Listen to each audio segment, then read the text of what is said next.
Good morning, ladies and gentlemen. If I can ask everybody to take their seats, we'll get started here. All right, ladies, we ready? All right, ready? All right. With that, I'm going to call to order the regular meeting for the Washoe County Commission. This is the July 20th meeting of the Board of County Commissioners, and it is 10 a.m., our pre-described time. And with that, I saw Mr. Kyle Burkich, who is here, he was here, he left. Hey, Chief Deputy Clark, will you lead us in the salute to the flag, sir? Sir, absolutely. All right.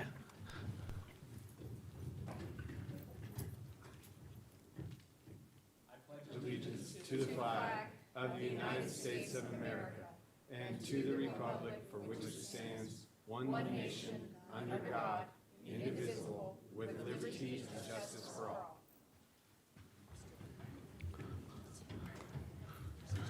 Thank you, Chief Deputy. Appreciate that. Madam Clerk, can I get a roll call, please? Of course. Bob Lucy, Chair. Here. Von Hartung, Vice Chair. On the phone. Okay. Alexis Hill. On the phone here. Gotcha. Kitty Jung. Present. Jeannie Herman. Here. County Manager Eric Brown. Here. Assistant District Attorney David Watsfield. Here. And I'm Jan Galasini, your County Clerk. Sir, you have a quorum. Marvelous. Thank you very much, Madam Clerk. Mr. Manager, that takes us right into item 3, sir. Item 3 is a presentation by Samantha Pierce, Washoe County Internal Auditor, on the Washoe County School District COVID-19 Contact Tracing Program and presentation of certificates of appreciation for Washoe County employees that participated in the program. And as you can see, we have Samantha with us here in chambers. Wonderful. Ms. Pierce, welcome. Thanks for having me here. Good morning, Commissioners. My name is Samantha Pierce, Internal Auditor for Washoe County. However, today I will be speaking to you guys about contact tracing that we did for the last 7 months, as I was the lead for this team that we put together. The goal of this team was to provide targeted priority to positive cases for contact tracing in the public school setting, and we partnered with the school district and the health district in order to accomplish that. At the beginning of all of this, in December of 2020, our team got together and we did over 100 hours of training with the health district in order to be able to speak contact tracing.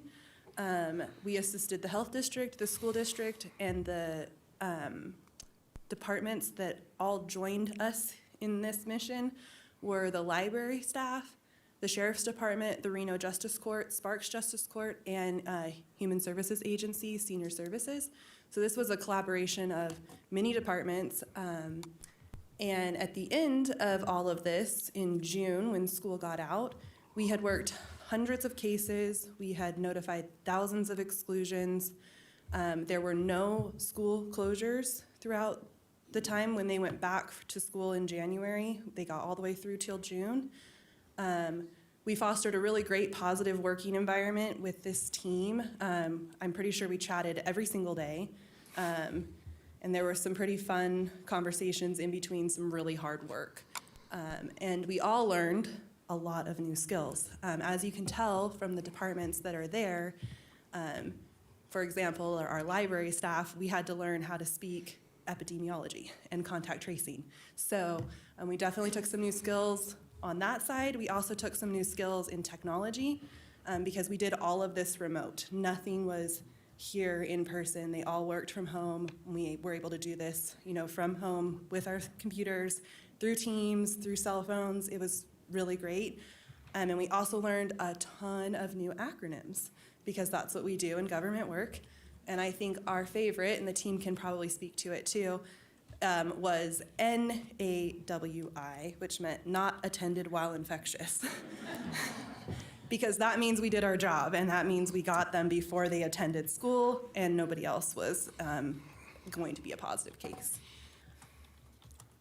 The structure of our team, we had about 30 members. We worked over 500 hours a week dedicated to this.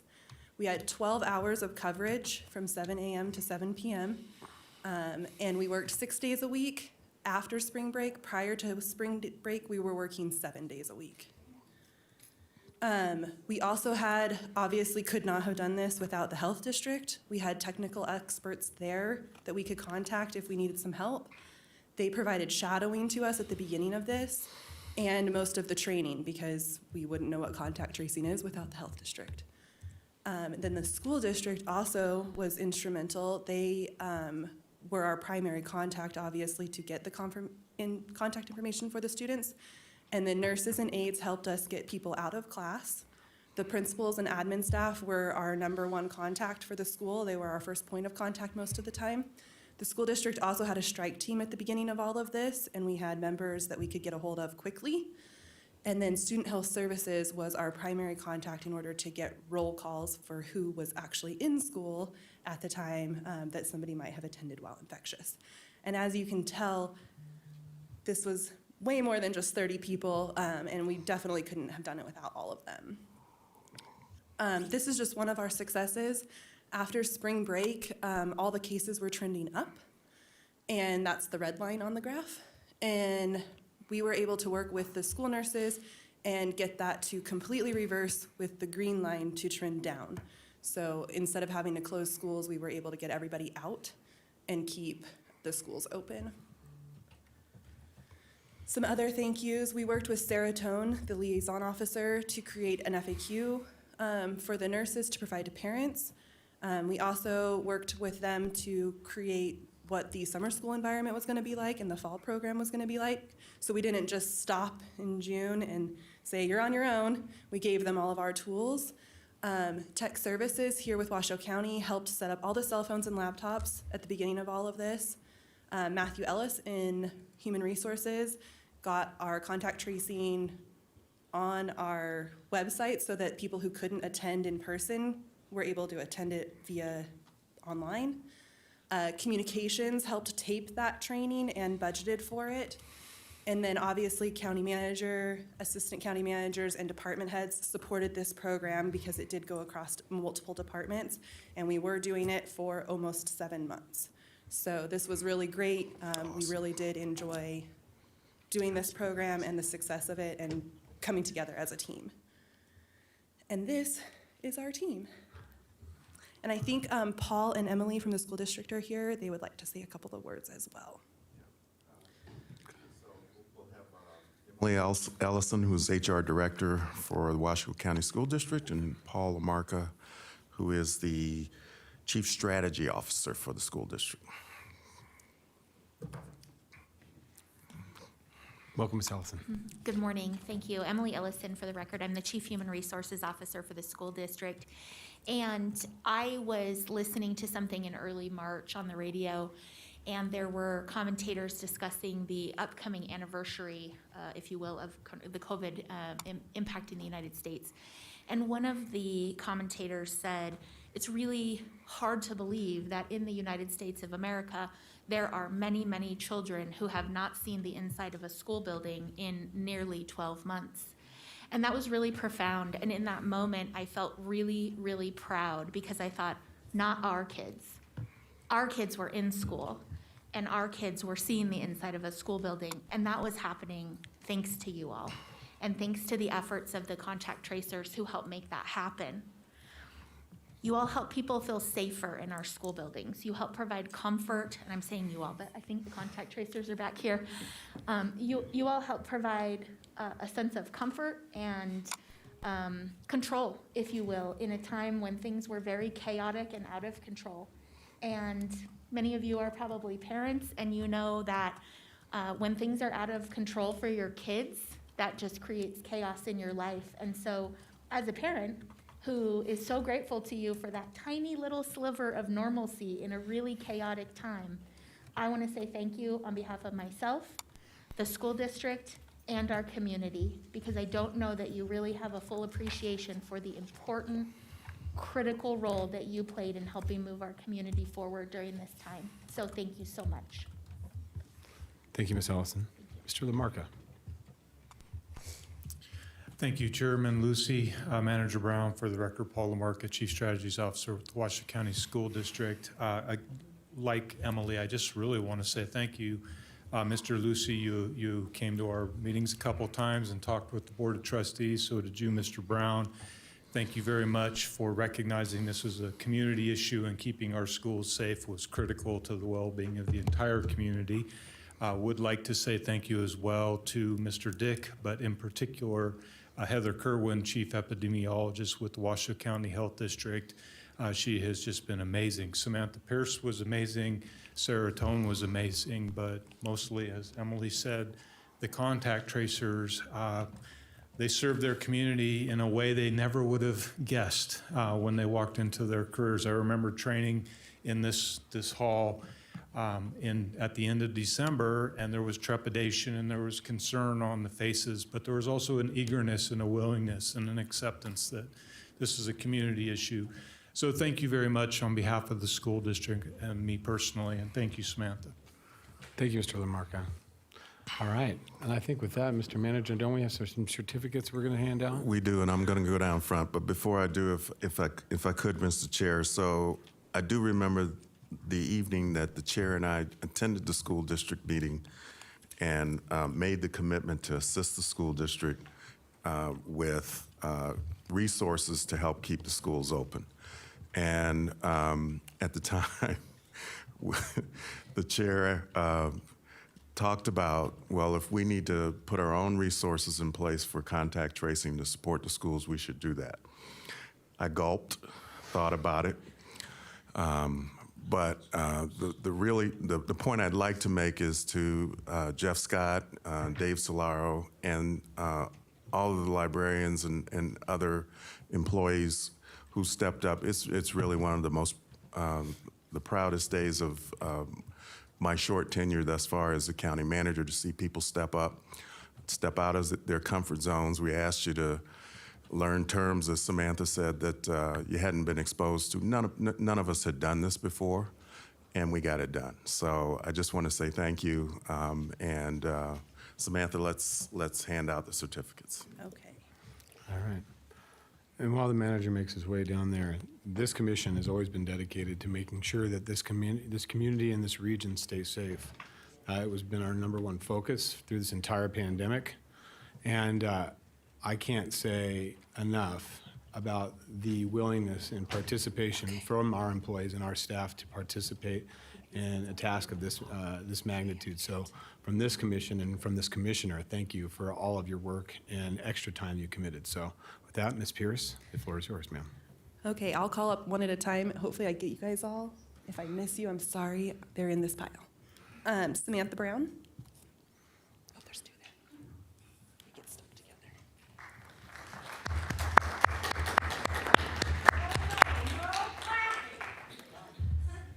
I promise you, I will send you out. Lisa Phillips.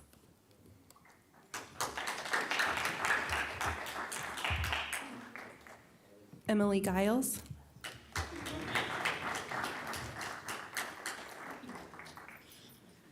Paula Hawker.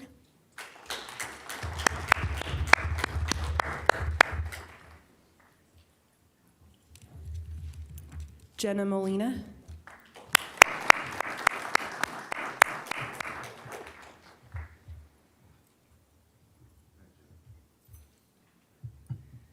Lene Roosh.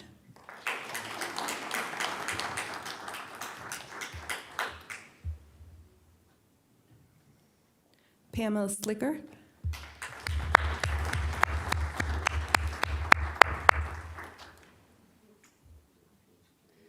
Cecilia Small.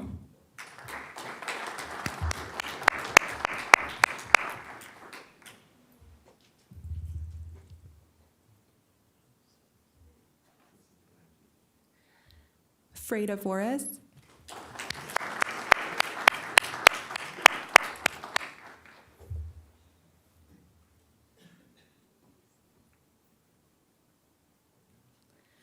Kyle Davis.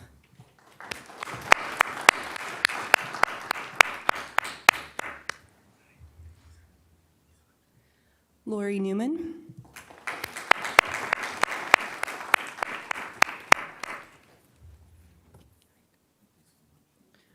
Jonica Bowen.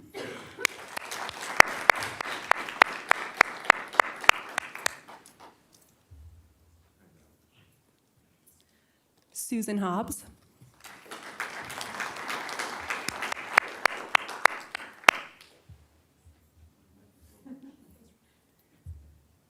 Pam Larson.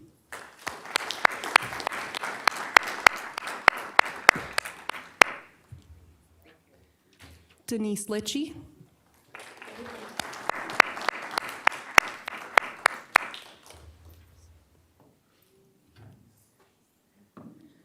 Robin Posniak.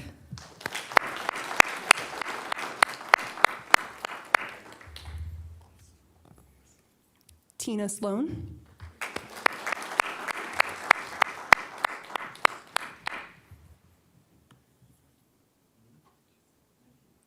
Denise Viss.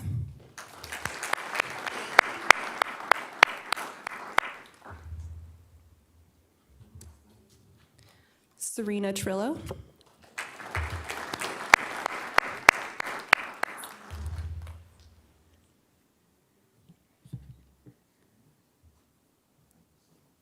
Just in case I missed anyone, these are the remaining people. Michael Talton, he's a sheriff's officer, so that's why he's not here.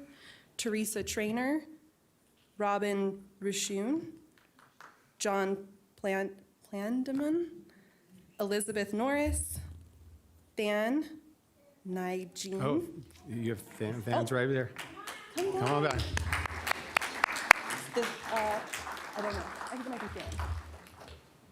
Than. Than? Right? Than.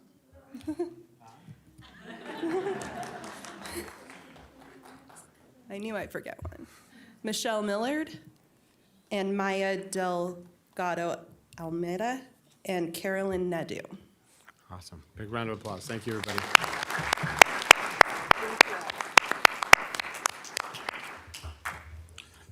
Thank you, Mrs. Pierce. Thank you, everybody who came in attendance. We do really appreciate all of your work and volunteer help.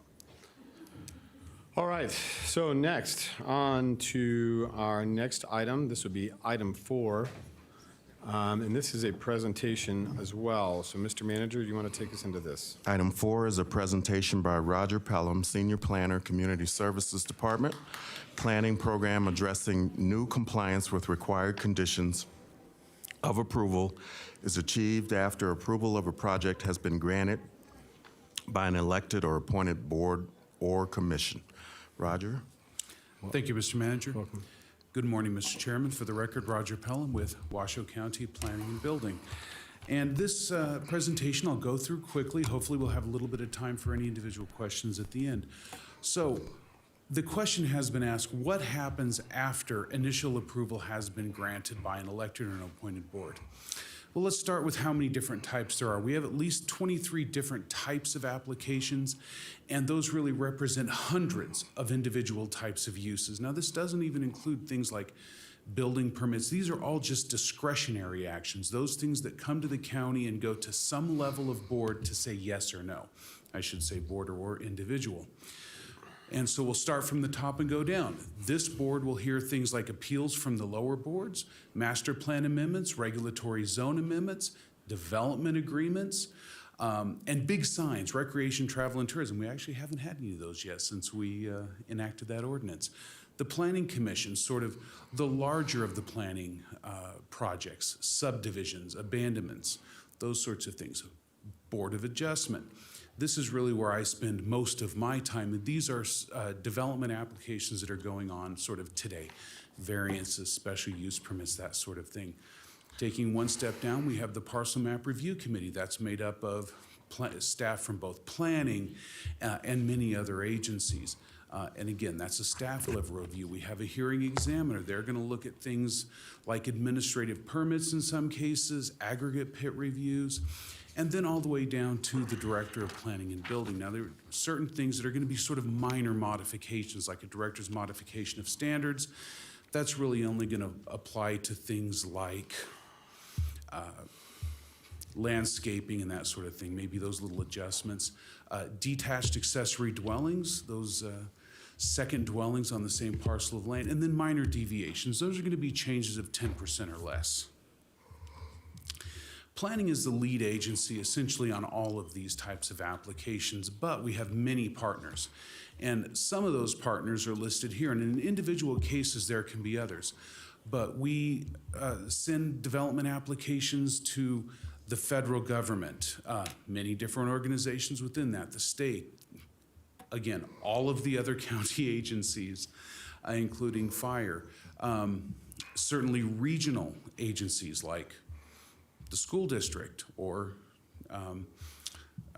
the Transportation Commission, right down to other agencies like general improvement districts that are, of course, have jurisdiction in individual geographic areas. So I took a really quick look at some of the things that we did just in 2020. That's the last year, of course, we have complete records for. And planning processed 5 abandonments, 11 admin permits, 4 amendments of conditions, 9 detached accessory dwellings, 14 modification of standards, 27 special use permits, 6 subdivisions, and 8 variances. And again, these are the discretionary actions, not the administrative actions that put those things into effect later on. Typical conditions of approval. On a tentative subdivision map, we had approximately 7 different agencies that would, or I should say, an average of 7 agencies that provided substantive conditions of approval. Each one of those provided approximately 16 conditions. On a special use permit, again, this is a little bit lower level, we had about 4 agencies with about 10 conditions each. Now, what's important about these conditions, perhaps the most important thing about them, is that all of these things must be done before the project is finalized. Now, when I say finalized, that can be any number of different things. Generally speaking, it's going to be things like a certificate of occupancy. That's going to be probably the most important thing, because that's when the county has said, yep, you're done, everything is in order, you may go do the thing that you're requesting to do. And I would note that when these are not done, we have this condition of approval, and then in various ways, it's pretty much on every different type of administrative or discretionary action, is that if you don't comply with the conditions of approval, this approval is null. You can't do those things, whatever it is that you've got the approval to do. So how do we implement this? Well, that's going to be by building permits, okay? Business licenses, again, if all the conditions aren't met, a business license is not issued. Final map, if you haven't met all of the conditions of approval for the tentative subdivision map, then we don't sign the Mylar, the final map, that thing that actually divides the land. Again, the same thing with a record of survey or, for example, a development agreement that came to this board. Well, until all of the conditions are met, we won't allow that to be recorded. In all cases, each agency that has provided these conditions of approval must say that yes, they've all been done appropriately before whatever that final action is. So the final action doesn't happen until all of the agencies are satisfied. And generally speaking, planning is sort of the agency that oversees most of those. So again, what happens? Failure to demonstrate compliance, simply we don't issue a building permit. We don't issue a certificate of occupancy. If there's perhaps a commercial use, if the conditions are not met, well, we don't issue the business license. And again, failure to comply with those things that are ongoing would result in either not issuing a business license at the beginning or code enforcement action at the back end. Again, generally speaking, myself and my colleagues maintain oversight over most of these through the process. And we call it having a long tail. I am still looking at projects that were approved literally in the late 1980s that are still coming across my desk about once every other year. Again, final approvals, not only planning, but all of the other agencies, health, fire, engineering, all those have to be done at all times. And again, those plans aren't issued until all of the agencies approve. Now, the conditions of approval are not all of the requirements. In fact, everything that's in the code does not need to be conditioned. The conditions of approval only apply to those things that are unique to this particular, whatever this particular discretionary action might be. For example, curbs, gutters, and sidewalks, fairly typical, except, for example, in the North Valleys Area Plan, which says, no, we don't want those in subdivisions under certain circumstances. We can place conditions on a business license before it's issued. One example of that here. I'd like to point this one out. This applicant was seeking final approval, and this was their landscaping. But we didn't approve that. And here you see what was done after. All those big piles of rocks were removed, it was regraded. You can now see that there is temporary irrigation in place, and again, the native vegetation will come back. In addition to that, we also are holding financial assurances, which brings me to not quite so final approvals. Everything's done, but there are certain things that can't quite be completed right now. Things like there's snow on the ground, we can't install landscaping. Okay, we have a process for that. They provide us financial assurances. We hold those until those things are done. And with that, I hope I haven't been too quick. I am available for any questions you may have. Thank you, Mr. Pelham. I do appreciate that. I know the board were concerned with how and what we do in regards to once we've issued permits, how we follow up and make sure that those people are in compliance. Are there any commissioners that wish to have any questions of Mr. Pelham in regards to this? Commissioner Jung. Thank you, Mr. Chairman, and thank you, Mr. Pelham. I believe I asked for this staff report. When we talk about, you brought us the data for 2020. How many did you void in 2020? I'm sorry. You said if they don't fit their conditions, they're voided. How many were voided by your agency compared to how many were reviewed? Generally speaking, that I don't know off the top of my head, but I can tell you that most of the time, the vast majority of the time, what we do is we don't just look at something and say, nope, you didn't quite make it, now you're done. But rather we work with the applicant to say, you haven't quite met this one, and we work with them in a collaborative manner so that they do come into compliance with all of the conditions. Okay.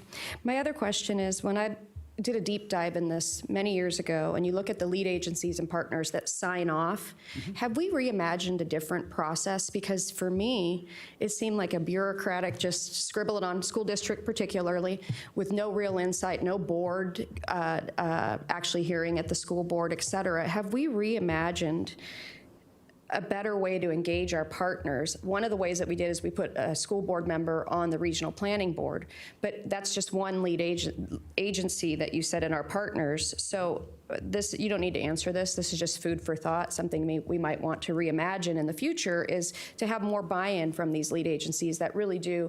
We've had people come here and complain about fire danger and issue and felt like that wasn't reviewed as properly. So I think there needs to be more engagement from these other agencies that are looking out for health, safety, area plan, whatever it might be, that it isn't just a rubber stamp everywhere we go. I can give you a great, for instance, for anybody who's lived here any amount of time. Developers are very happy to use as part of an entitlement for you to approve their project, which is, but we'll give you the land for the school. What we've learned is, yes, they're giving you land way out on the frontier that is not really where this community would like to develop, but instead a high school, I can give you a perfect example, McQueen High School was built way out there, and then the development felt in. Now, if that really came to regional planning, I think they would have had a different idea with that. So my frustration is, I'd like everybody who's impacted to give more than a bureaucratic red stamp and more of us talking to each other and unsiloed in terms of where we're going. The other question I have is, sometimes we put conditions on for landscaping, tree size, shade, et cetera. How often do you make sure those are according to the conditions that we've stated? Because a lot of times our neighbors, especially when it comes to the unincorporated county, because we are out of the urban area, the neighbors will come to me, not in my district, I have to admit it, because there's really nothing going on in my district. It's pretty much built out. But the neighbors will come to me and say, listen, I know they have the right to build on their private property. We all agree with that. What can I do? And one thing that they can do is request more of a way to camouflage this giant subdivision or apartment complex. They can ask for certain rated tree sizes in terms of stock. Do we follow that up as well? Because I know this board goes to some pretty precise requests, and it's been my experience, only because we don't have a dedicated staff for this, I might tell you. There's no dedicated staff that goes backwards and only looks at conditions of approval. Yes. Okay, that- and that's that is something that correct. needs to change, Mr. Brown, especially as we're moving into a more expansive time in our lives here. Because there isn't a dedicated staff there, I feel like developers know and have our number, that they can tell the people who live around a new development anything they want to hear. And then 5 years later, they're gone. They've made their money. They owe you nothing. 5 years later, they come. I hear from the people out there that I put very thoughtful conditions on, and none of the conditions have been met. And that is where, when we are up here at the board making decisions that scare neighbors, it scares them. They don't want their lifestyle changed. And we are reassuring them, no, we're going to make sure that this condition's in, this is the grade of trees we're going to put in, et cetera. And the developer is so happy to tell us, yes, yes, yes, yes, yes. 5 years later, I can drive by and I can show you many of them in the unincorporated county that didn't meet any of our conditions. And that makes this a waste of time for me and for these fine citizens of Washoe County who take the time out of their busy day to come down to this board. I reassure them, no, this is what we're directing staff to do, and instead, I can watch it from 5 years later, and it's nothing like what was promised to us at the applicant level, and to a large extent, I don't think it's your fault, Mr. Pelham, definitely. Please, I'm not trying to kill the messenger. I think it's a broken system. I've been saying this for many years, but I think it comes down to we don't have the proper staff. There needs to be a dedicated FTE that is simply making sure promises we made to neighbors, especially at this frontier area, are being fulfilled in a timely and exactly as the pretty pictures they put up for us all the time, and executed in a timely manner. That these, I know you know what I'm talking about because you balance this all the time, but I want this to be something that this county takes on and takes it very seriously. And I might also tell you, we are not the only bad actors in this community. There is no dedicated staff at the city of Sparks. There is no dedicated staff at the city of Reno for conditions of approval compliance. And that's just too much wiggle room for people who come to this community, take our resources, and don't live up to the promise after they've also taken the money. So that's why I asked for this to be on the agenda. I would like the manager to come back with some sort of proposals after talking to the subject matter experts, but it has been a deep frustration for mine all across this community, and it's hard for me to reassure people who are concerned and activated if I don't know at the tail end that's going to be enforced. So that's all that I'm asking. I wanted this on the public record, and it is, I promise you, it's going to be worth the expense for an FTE, because we can then hold people accountable when they disrupt whole entire neighborhoods. That might not mean anything to you, but neighborhoods that are a third of an acre or out in Palomino Valley, which are, giant, beautiful spreads, beautiful area, we have to be able to say, when we put these rules in, we will make sure Johnny Come Lately, who's in another community now building more houses, is going to be held accountable here. And I know we hold bonds, I know we do certain things like that, but I never see any data. And maybe that's what I need too, Mr. Brown, is showing me the corrections and what happened, what was the negotiation, how did they get to this point? Because moving forward, I'm sure you're all aware, and staff better be aware and staffed up, we are in a boom. And the more that I can ensure that these citizens' voice is heard, and in much that the developer, remember, a lot of this developer is just voluntarily agreeing to it, but I want to hold them to that right here at the dais. So, and then after the fact. Certainly. And Thank you, here's how I Mr. would- Chairman. You're welcome. And I guess here's how I would respond to that. Yes, certainly I believe that there's some level of shortcoming in our system, but what I can say is that at least for a snapshot in time, when that inspection is done, the conditions are met.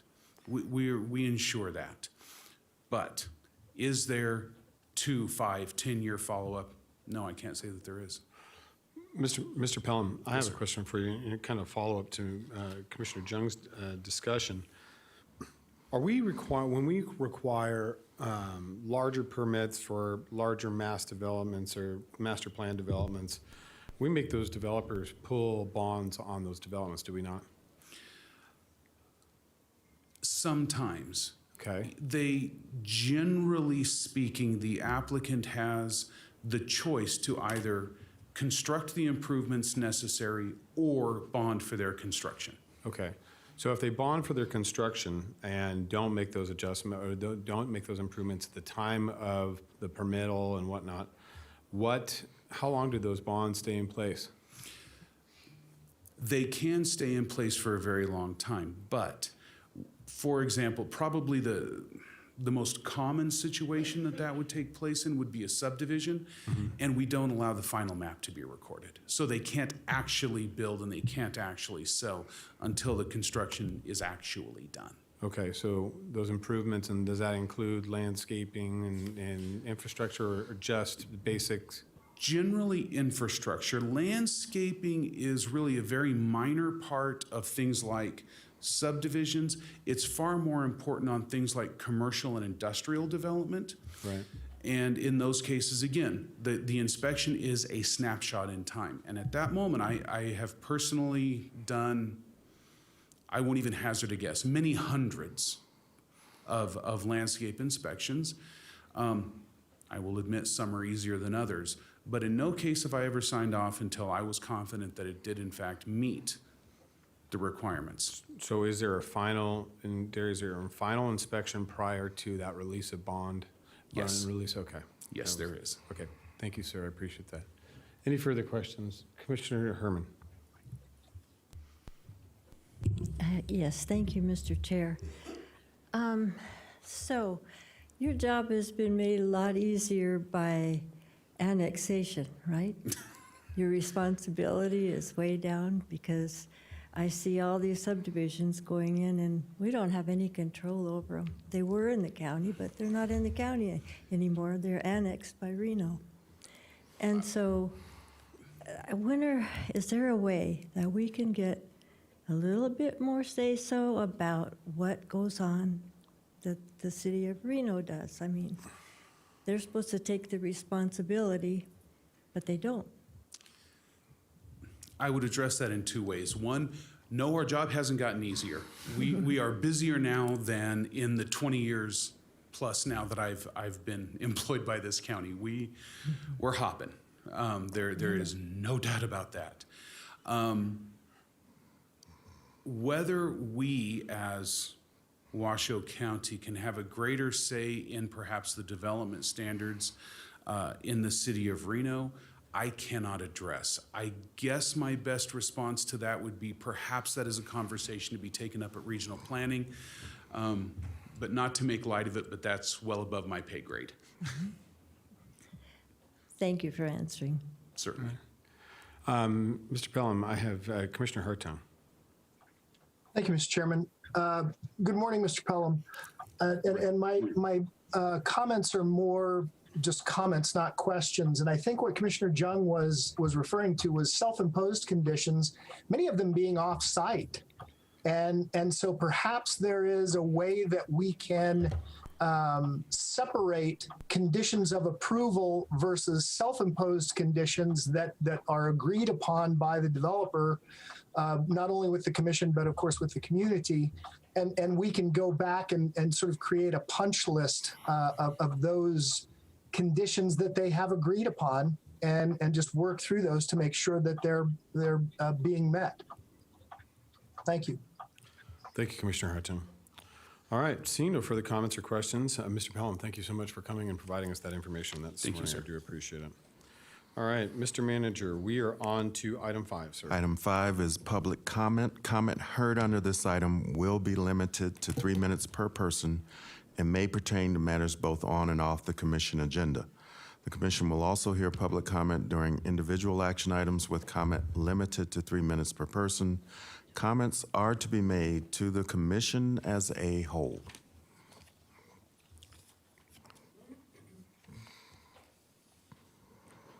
Madam Clerk, will you please call public comment? We have several people signed in, so if you can queue up when your name is called.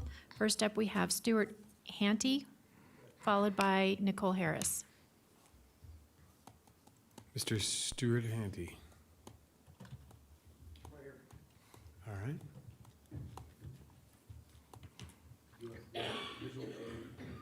Yes, there's a white marking right there on the table, right there in front of you. If you just lay it on the desk with the image facing up, can we get there you go, sir. You can see your, there you go. There's your image.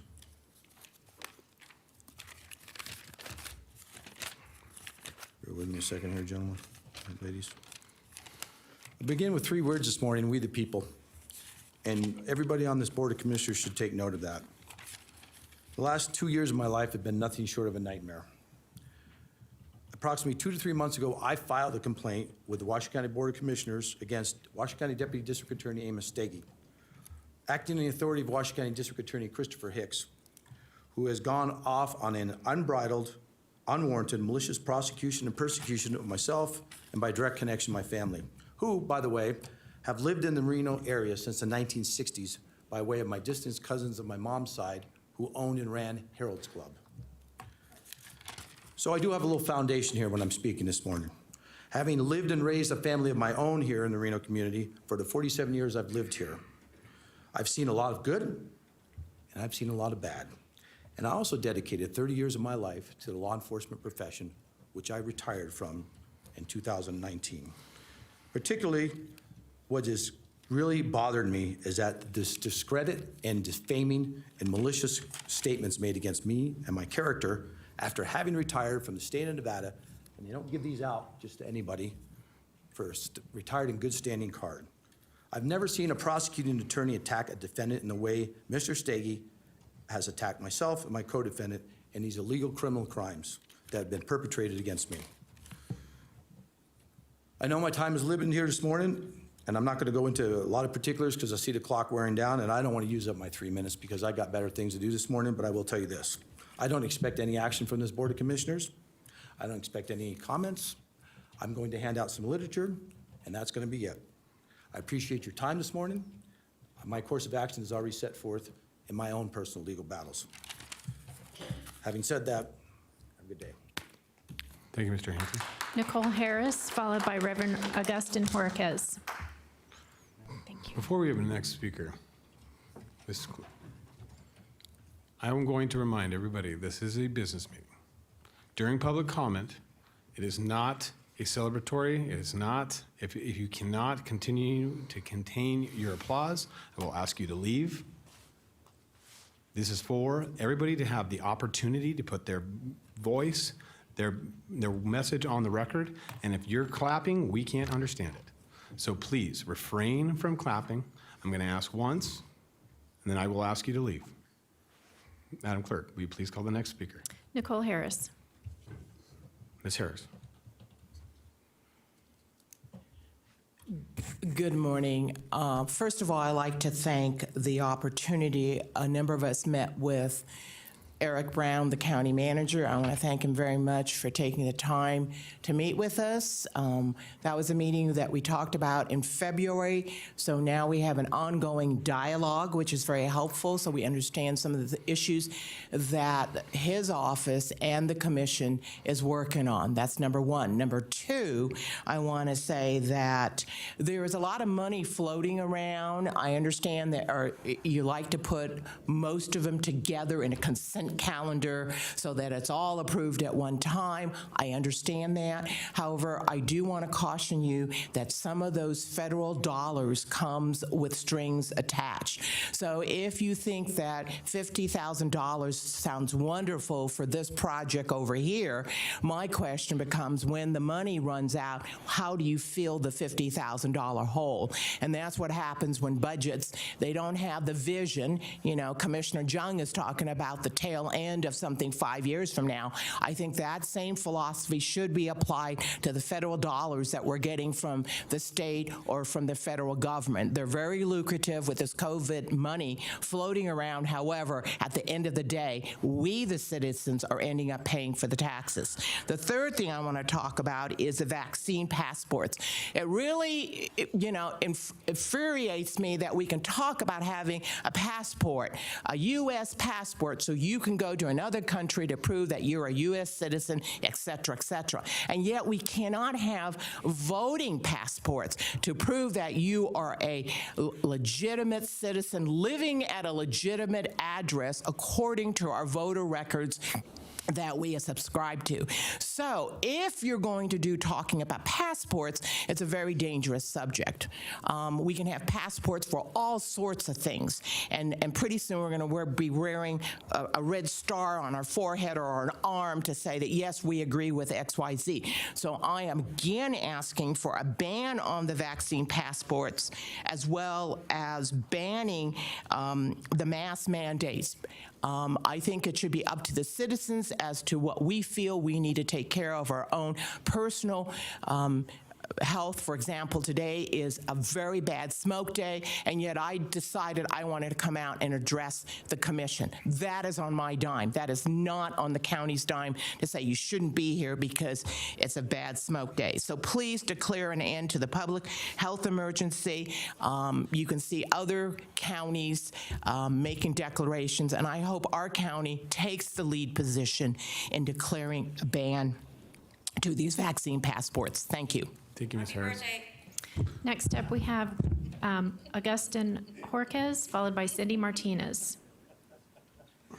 And I do have an item to distribute for this public commenter. All right. Good morning. I'm pleased to be here. For the record, it's Reverend Augustine Jorquez. During the pandemic, I served as a first responder and chaplain for the tribal COVID test sites. And also I was asked to create a community garden in partnership with Center for Healthy Aging of Reno and the SNAP-Ed, Supplemental Nutrition Assistance Program, the education component. And during this time, we've definitely had some challenges. And I want to thank County Commissioner Jeannie Herman, County Commissioner Kitty Young for their work in help ironing out some of these challenges. And I would like to invite you to our grand opening. It's August 28th. It's at 6 p.m. It's on Saturday. You and your families and the community here are invited to join us for our intergenerational community garden over in Lemon Valley. We're very excited. We're going to have, next week, we're going to have Home Depot bring in some volunteers and some of the regional Scott's fertilizer company. They're also volunteers and donating soil towards us. So I'm very excited about this work. We are specializing in specifically towards indigenous ancestral foods. As a Native American, I understand the nutrient density of those foods, and also the just the tastes is so much better. It is so much better than what you get in commercial. And I hope at some point to create a seed dispensary hub to share with other tribes and with our food insecure communities. Our community garden, there will be no charge. The growing and the harvesting will be shared with the food pantry at the church there in Lemon Valley and any other resources or food pantries, food hubs that would like to be a part of that. So it's Teach Me to Grow Healthy, tmtgh.cha@gmail.com. And also our friend Marta Malone and Marcy Coopersmith, some commissioners know them. They will be planning our grand opening and Volunteer Appreciation Day, and I'm sure you will be receiving invitations towards that. And once again, on behalf of Center for Healthy Aging, you are invited to join us. Thank you. Thank you, Reverend. Next up, we have Cindy Martinez, followed by Nicholas St. John.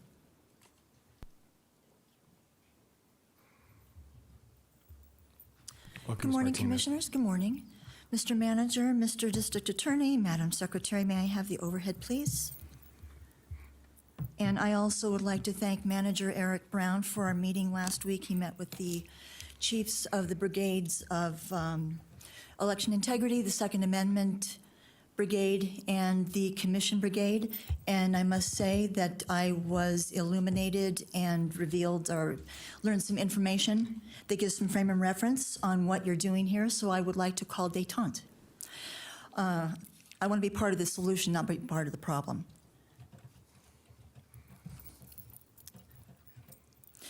So, make this fast. I come before the Commission again today to implore this elected body to end the public health emergency as still stands by the activation of NRS 414 by the Governor of Nevada. I have asked, begged, and demanded this Commission do the right thing to protect the citizens of Washoe County. Today I appeal to your basic sense of humanity and decency. Perhaps I should have started there to begin with. The drumbeat of a more infectious Delta variant of the virus claims all of the headlines. Those citizens already beaten and cowed into submission are freaking out all over again. Viruses burn down, they do not burn up.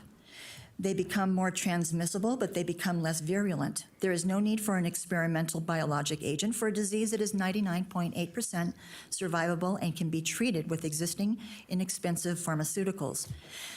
The breakthrough infections cited as reason for renewed restrictions of liberty appear to be related to the experimental gene therapy people have received. And look what happened to the Texas legislators who fled to Washington, D.C. last week. And can you see that?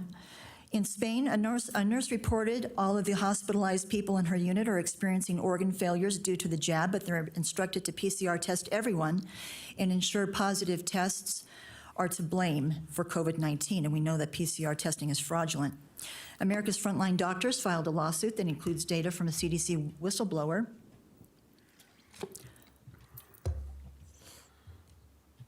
indicating 45,000 deaths occurred within 3 days of receiving the vaccination, and there's more than 11,000 dead reported in VAERS. And these are two separate databases that provide this information. Reportedly, there are actually 11 government databases that are assembling information about this. Further, I implore this commission to pass resolutions to ban vaccine passports, vaccine verification, and any means of intrusion into medical and personal privacy. I want to show you a 1942 document from France that was issued about the Jews. And in summary, it basically prohibited the Jews from participating in areas of public life that in some parts of the globe are being proposed to prohibit people who've not been vaccinated. Thank you. Thank you, Ms. Martinez. Next up, Nicholas St. John, followed by Robert Beach.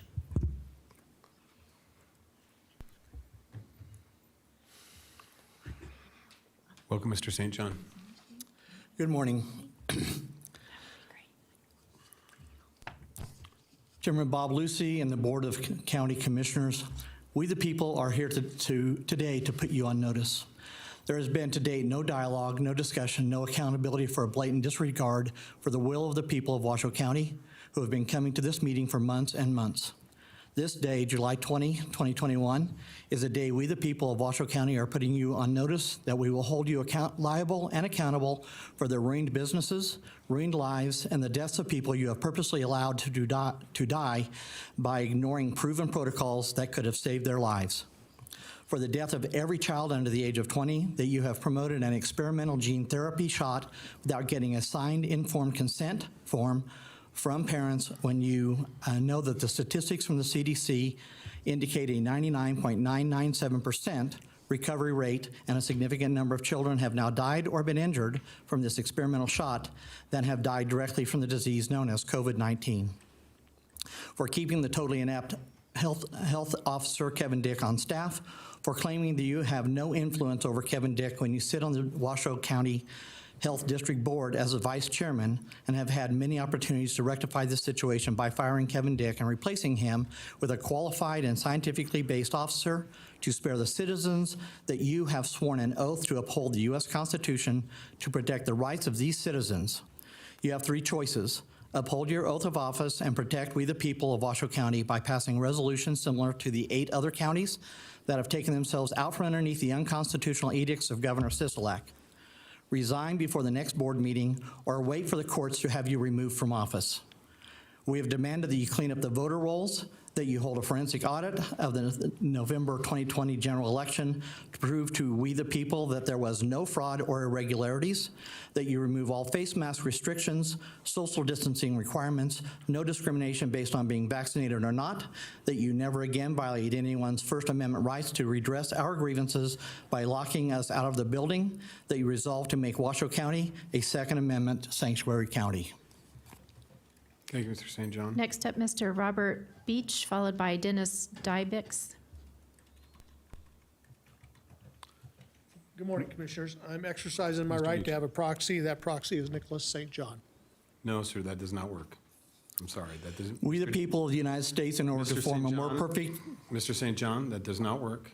why does, by what authority, by what authority does that not work? Mr. St. John, this is the meeting of the Washoe County Commissioners. This is, as the chairman, we have written rules. Those rules have been provided to you in the agenda.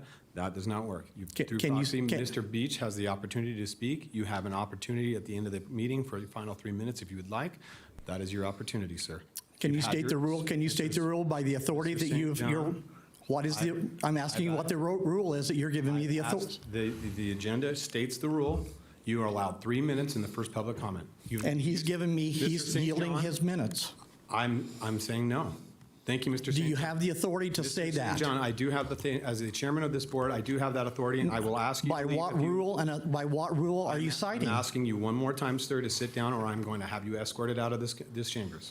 Please, You can please tell us what the authority is you're given The to. authority based in the agenda of this that states that I, as the chairman of this board, I have the authority to run this meeting as I see fit. I have that. You have the rules in front of you. They have been written there. You can read them for yourself, sir. But it doesn't say I can't Sir? step in and say I can't read for him. I am telling you, you do not have that authority. You don't have that authority. I do have that authority. No, you do not. You don't have a rule. You can't make this stuff up. Please escort Mr. St. John out. He's not. Thank you. Mr. Beach, would you like to speak? I don't know. He had it. If you want to read it. All right. Next. Next up, Dennis Dybix, followed by Jason McMillan.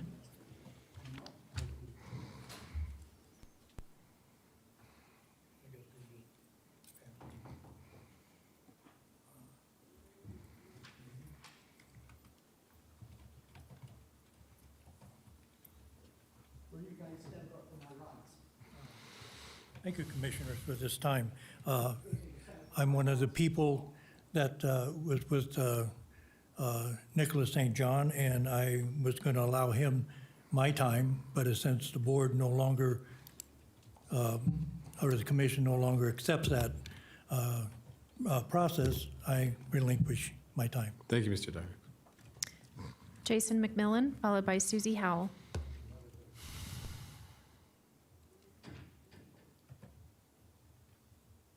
Welcome, Mr. McMillan. Good morning. I was also going to cede my time by proxy to Nicholas, but I feel that I would use the next minute or two to finish reading his prepared statement.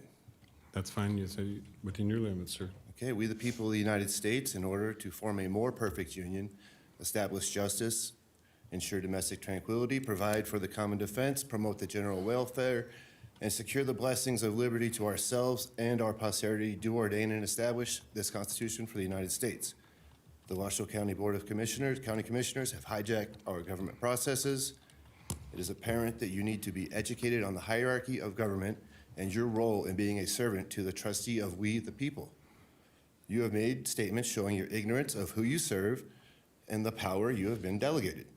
The United States Constitution is the supreme law of the land, and no federal law, state constitution, state statute, governor edict, mandate, or guidelines, no county ordinance, nor city law is valid when in direct opposition or undermines the rights given to the people by God and codified by the Constitution. Each governing official swears an oath to uphold and defend the United States Constitution from its enemies, both foreign and domestic. Article 6 of the United States Constitution, it is apparent that you are persuaded that the hierarchy is first the federal government, then the state government, then the county, then the city, and finally the people. The federal government was created by the several states and given limited authority. The states were so concerned that the federal government would become what we are experiencing today, that unless specifically given to that federal government to have the authority to do it, it does not have the authority to do so. The states reserve all authority is given to them by we the people. The states have no authority other than that what we the people have given them. Nevada Constitution, Article 1, Section 2, government is instituted for the protection, security, and benefit of the people, and they have the right to alter or reform the same whenever the public good may require it. The United States of America declared our independence from the king and tyrannical rule of Great Britain so that we would have freedom for life, liberty, and the pursuit of happiness.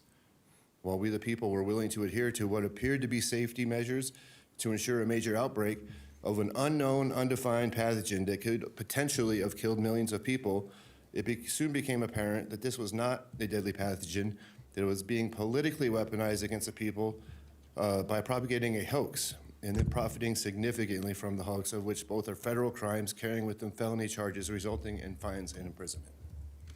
Thank you. Thank you, Ms. McMillan. Mr. McMillan. Susie Howe, followed by Donald Fossum.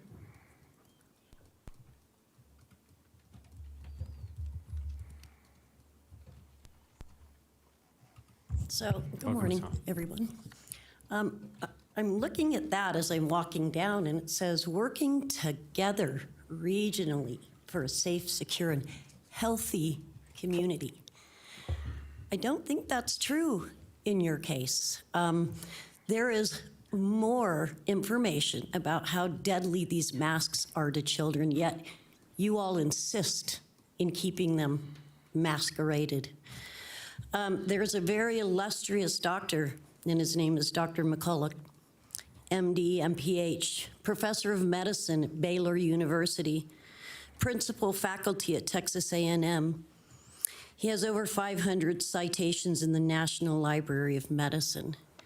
The man says, for children, it is a cold. He is not an anti-vaxxer. He is a doctor. When you all say follow the science, are you only talking about Fauci? That guy is killing people right and left.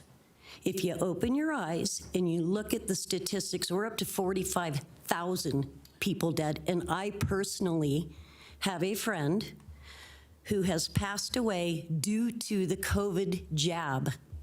It's not a vaccine, does not qualify as a vaccine. It is a giant experiment, and we're the giant lab rats. And you're the people that are enabling this. You're keeping our kids masked up.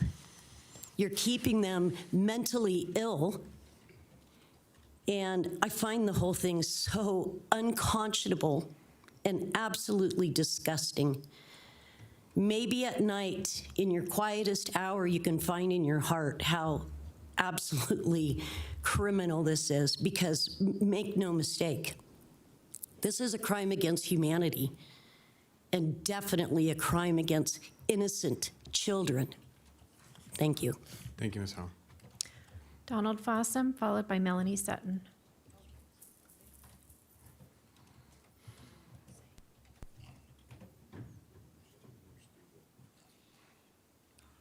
Welcome, Mr. Fossum. Why, thank you, and good morning. May I have the overhead, please? Yes. Can we get the overhead, please? There you go, sir. If you place it right there on that white Thank square. you. Perfect. All right, I'm going to refresh you a little bit on the ridiculousness of canceling things in our culture. I brought you this last time I was here, demonstrating the fact of how ridiculous and extreme our measures to cancel cultures have become. And so I'm going to move on to this one.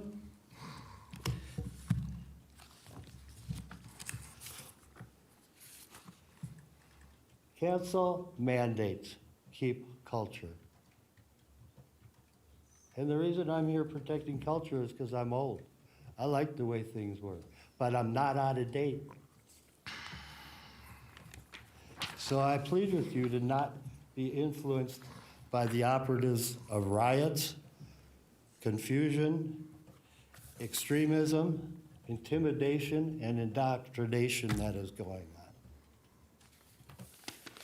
I see you've rewarded the school boards today, the school system, district, for their actions regarding COVID and the stifling mandates that went along with it. I'm sure they were all well-intended, but I sure hope that they're not going to follow through with making sure that all the children become vaccinated.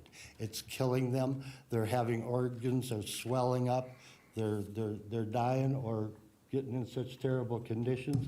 I plead with you to let the people's vote matter, not that of extremism, indoctrination, and intimidation. I'm not totally anti-vax, but I'm not going to be vaccinated. I'm going to protect the great immunities that I already have. And again, please don't mess with the children. Don't force them to have vaccinations. Thank you. Thank you, Mr. Fossum. Mr. Fossum, if I could have your documents for the record, please? You want what? Your documents to be part of the You record. like them that much, huh? You can't have heads of mine, but Miss Melanie Sutton, followed by Catherine Snedeker. Welcome, Ms. Sutton. As you guys all know, I come here unprepared. I just listen to my folks that speak. I would like to say I'm not associated with Nicholas. I do play your guys' game.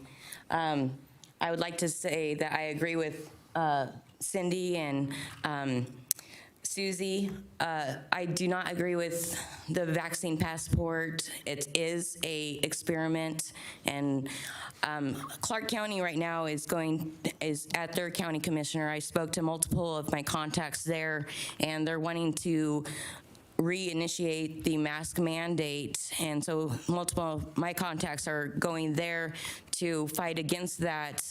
That's why we need to get rid of the public health emergency. We have multiple counties that actually are constitutional counties in our state, first state in the entire nation, that we should be proud of. And we also should be proud of our history. We are the state that got rid of slavery. We are proud people. Even though I'm not born Nevadan, I think of Nevada as my home. And I love Nevada, and I love the history of Nevada. That's why when we fly our flag parades, we always have our Nevadan flag as well, because we are proud of Nevada, and I'm proud to be a Nevadan because we got rid of slavery. So let's stand up and be a constitutional county and stand up for what we are as the Nevadan people. We care about all people, and we should be the proudest state in this entire nation, because without our state, it probably would have taken longer, but slavery would have left. But because of our state, slavery was gone. And because of our state, Lincoln was elected the second time. So we need to be a proud people.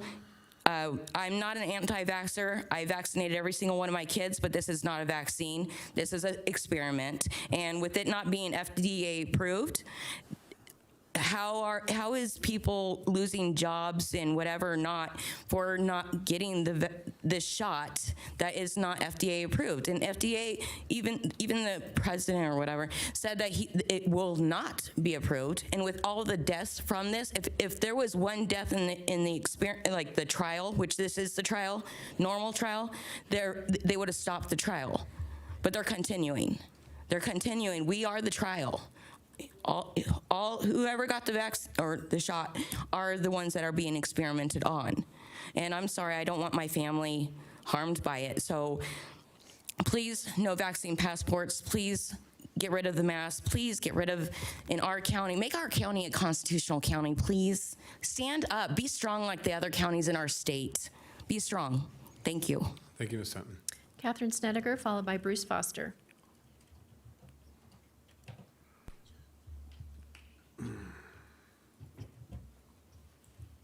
Welcome, Ms. Snedeker. For the record, I'm Catherine Snedeker, a non-person, non-resident, unenfranchised natural woman. So let me see, the Health District Director of Washoe County is telling us what to do medically for COVID. I think that's practicing medicine without a license. Kevin Dick does not have a medical license. He can't tell me, in particular, to do anything. He has no authority over me. Clearly, nobody, when they wrote me back, said that I am not a risk to the health, safety, and welfare of the public at large. It was very nice of nobody to write that. Also, nobody confirmed that I'm not an employee. Therefore, you can't tell me what to do because I'm not an employee. OSHA applies to employers and employees. So you can tell any of these people that are working here for the county what to do. You cannot tell the public at large what to do. You have no authority. Your authority ran out after 30 days. And to intentionally put businesses out of order, intentionally murder people with this shot, and I'm calling it murder. 45,000 people died in 3 days. 18 teenagers went to the hospital at the same time with enlarged hearts after this experimental jab. And yet, the news media every day, got to get the shot, it's safe. You can get it at Walgreens, you can get it at Walmart, you can get it at Superstore Sunday. Oh, I guess that's so the doctors aren't doing it, so you can't hold the doctor liable. But you can sure hold you people liable in your private capacity because you're directing people, the public at large, and you have zero authority to direct anybody in this county that doesn't work in this county for the county what to do. You don't have that authority. Yet you keep demanding it. I will not comply, ever. You can't tell me what to do. Just like when code enforcement trespassed on my property.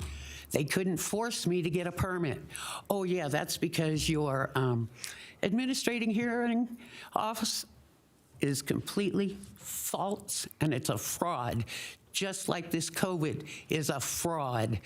1,500 COVID deaths sampled, and it was the flu A and flu B. There's no COVID. Thank you, Ms. Snyder. Bruce Foster, followed by Kenji Otto.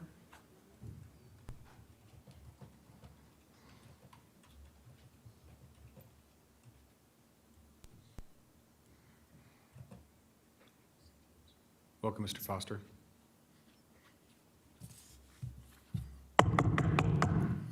Hello, I'm from the Washoe County Health Department, and we're here to vaccinate.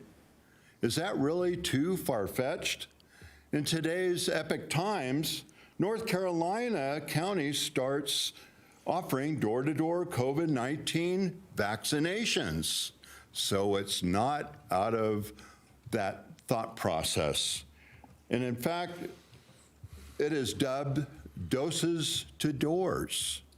Now let me circle back and what the hierarchy of the government is. First, God-given inalienable rights. Any rights given to us by government are rights that can also be withdrawn by said government. These inalienable rights are codified in the U.S. Constitution as the Bill of Rights and non-negotiable by the government agency at any level. Second, is we the people form the states as outlined in the Nevada Constitution. All power, the state of Nevada has the only power we the people have given them, which also means it is the power we the people can withdraw. Third is the state. The state was formed by the people for the protection and especially for the protect them from the overreaching, tyrannical federal government. There wasn't even a federal government for several years after we declared our independence and was formed to give the federal government a very limited delegated power. The very word delegated indicates that the federal government is under the state government. Fourth is finally the federal government. The original states that were so concerned of a federal government becoming just like the tyrannical government they had just won their freedom from, King George, that the wording is very specific and precise as to just exactly what the federal government could do. All other governing authority remains with the state. So as we, the people, put this Board of County Commissioners on notice that you are a servant and trustee of we, the people, operating within a strict set of delegated authority and the sworn duty to protect. That's the key, to protect the citizens of Washoe County and their right to live their life free of invasion by the state delegated by authorities or infringement on our rights to pursue happiness and free of restrictions on our liberty. This nonsense of lockdowns, mass social distancing, limiting the number of people to gather together, what holidays we can or cannot celebrate and enjoy, bogus, unscientific, purposely misleading information from rogue health district and destruction of lives, families, businesses has awakened a sleeping giant. That giant is we the people, and we are taking back the authority given to us by God, not by institution or governing delegated authority. It is now or never that you stand up for the people of Washoe County against the unconstitutional state of emergency, which was never extended. Mr. Foster, thank you. Ditto, ditto. Thank you. Kenji Otto, followed by Aaron Massengale. Please don't start the clock until That's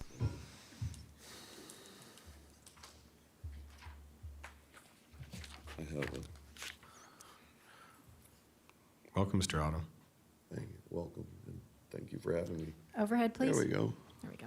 Oh, that's good. That's not quite, can you back it up a little bit? Can you take it out a little bit, please? Keep, A little more. keep Little going. more. There we go. There you go. There we go. Does that work for you? Okay, There you go, sir. now we can start.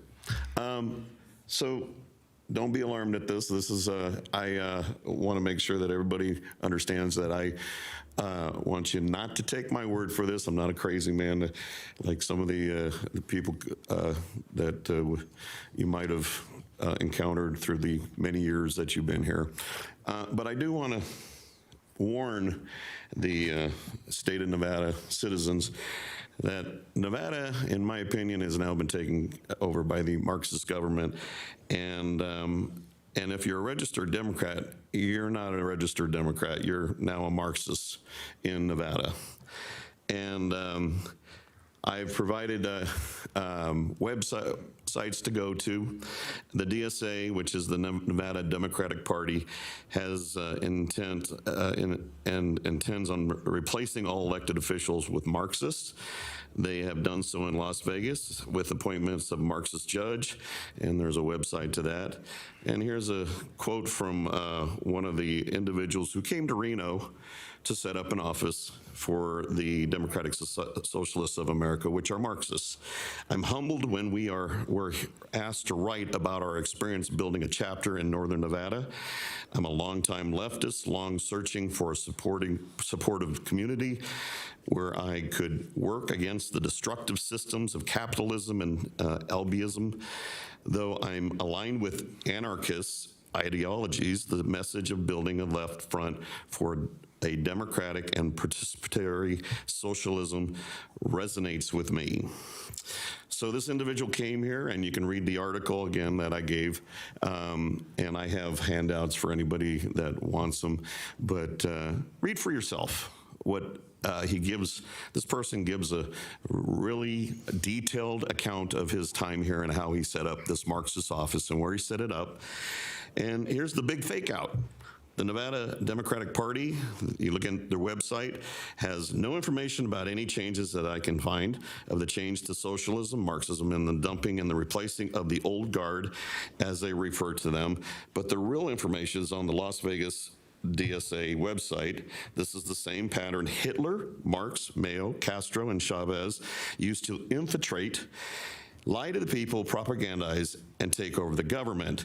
So they're going to be kicking out Catherine Cortez Masto and replacing her with a Marxist. We are run by what was the Democratic Party, by now a Marxist party here in Nevada, the first one of its kind in the United States. And People need to be aware of this, and that's what I'm here for, is to help them be aware, not to tell them, but to help them. Thank you. Thank you, Mr. Otto. Mr. Otto, if I may have that document, please. Aaron Massengale is up next. Thank you very much.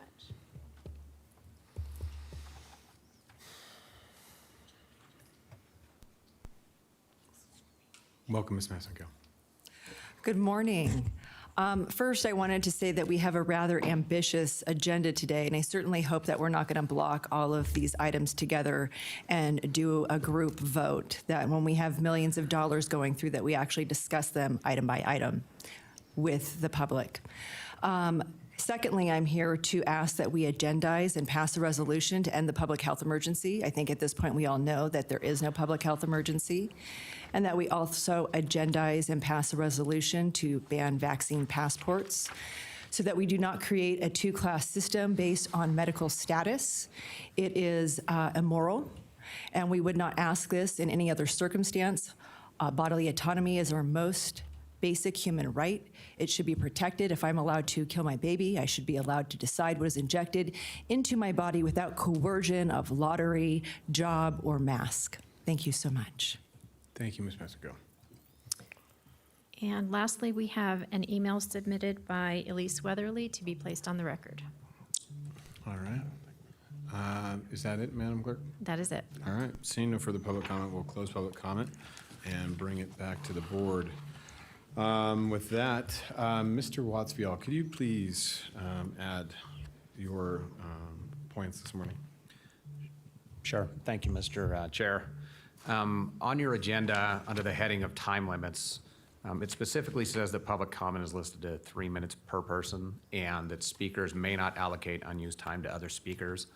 Those limitations were placed pursuant to NRS 241.0203D7, and that actually allows for limits on public comments as long as it's in the agenda and as long as it's not viewpoint restrictive, which your restrictions are not. You also have the ability to remove persons who are preventing the orderly conduct of the meeting pursuant to 241.0304A. So I just wanted to put that on the record. Thank you, sir. I appreciate that. All right.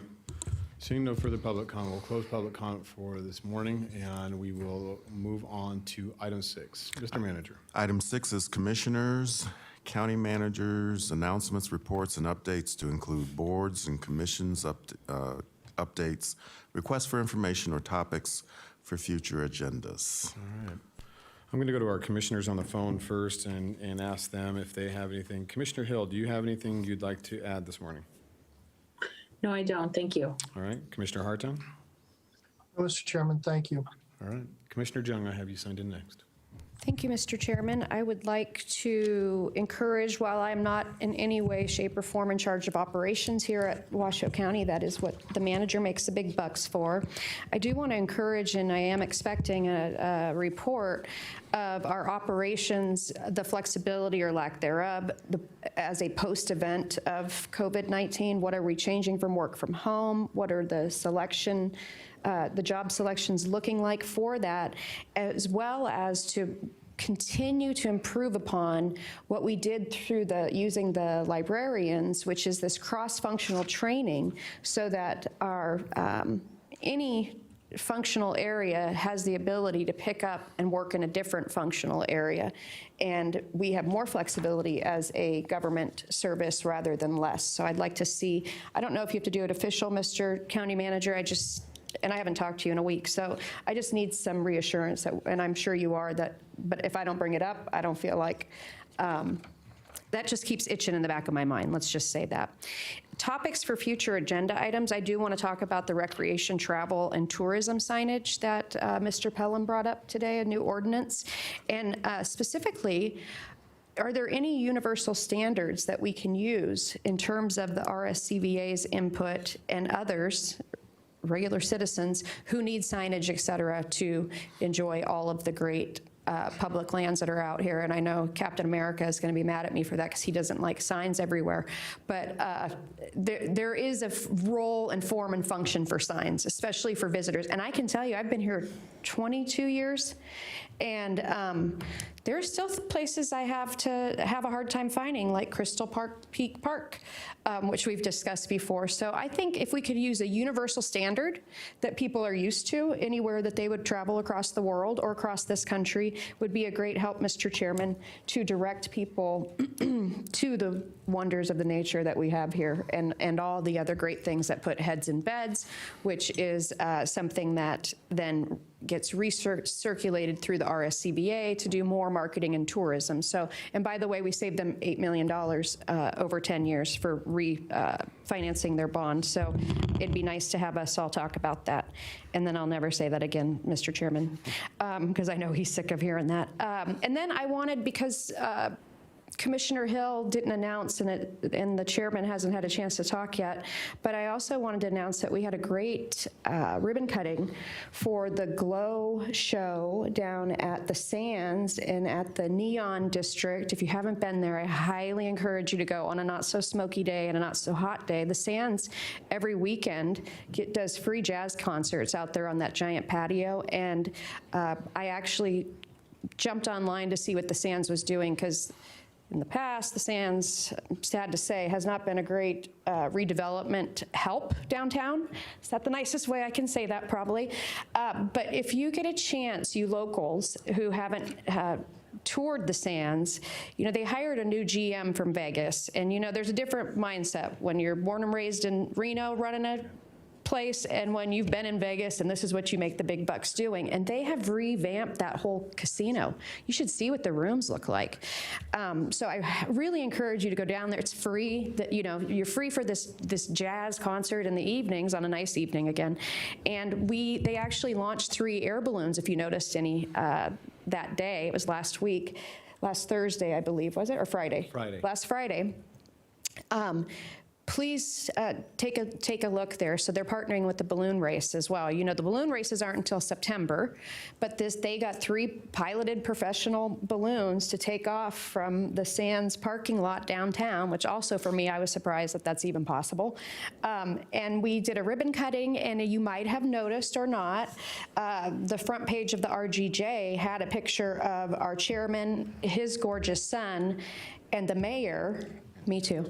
I'm in there too, but we're cutting the ribbon on Monday morning's newspaper. So I think it was a great event. I think you will be happy as locals that we are working together as a region to make sure we bring you premier recreation, premier parks, and premier events that aren't just for the visitors, they're for you locals, especially the balloon races. That's a very well-loved local event. But please get down to the Sands if you haven't been in the mood to try it out in, 15 years. It's a whole different feeling, and that Neon District is just fabulous at night. I don't think they do enough. I don't know if they're not ready for us or not. I just live down the street, so it's easy for me to see it. But at night, that Neon District is something that is quintessentially so Reno, right? They preserved all this neon. They have all that Burning Man art up there. It really gives us a flavor. And I want to thank the Sands and Jacobs Development for creating this type of fusion to bring us world-class events for even us locals that cost nothing, and that's my favorite part. So please take a look and give me your feedback. It's not much we can do other than just praise private property owners who reinvest in us and are revisioning what exactly these properties could be. So I wanted to thank the mayor for that, because she brought all of us electeds up and let us help her cut the ribbon, which she didn't need to do. And we made sure Mason Lucy was front and center, because if there's not kids there, it's the most boring event in the world, right? I think that's why the picture made it in the paper, a little kid in it. So thank you, Mr. Chairman. Thank you, Commissioner John. I appreciate that. Commissioner Herman. Thank you, Mr. Chair. I had some calls from the North Valleys regarding the Stead sewer plant.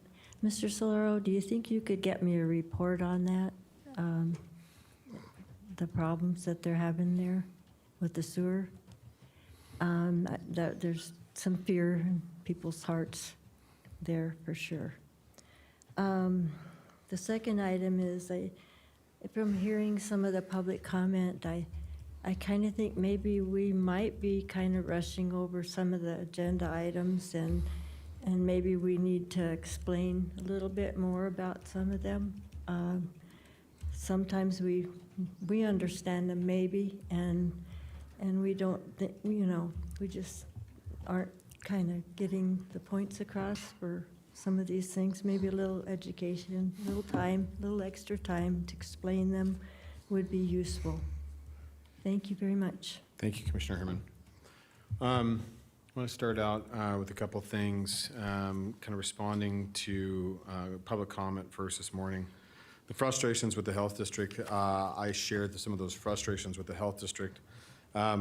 Currently, as many of you know, we still are offering at the health district testing and vaccinations through the health district.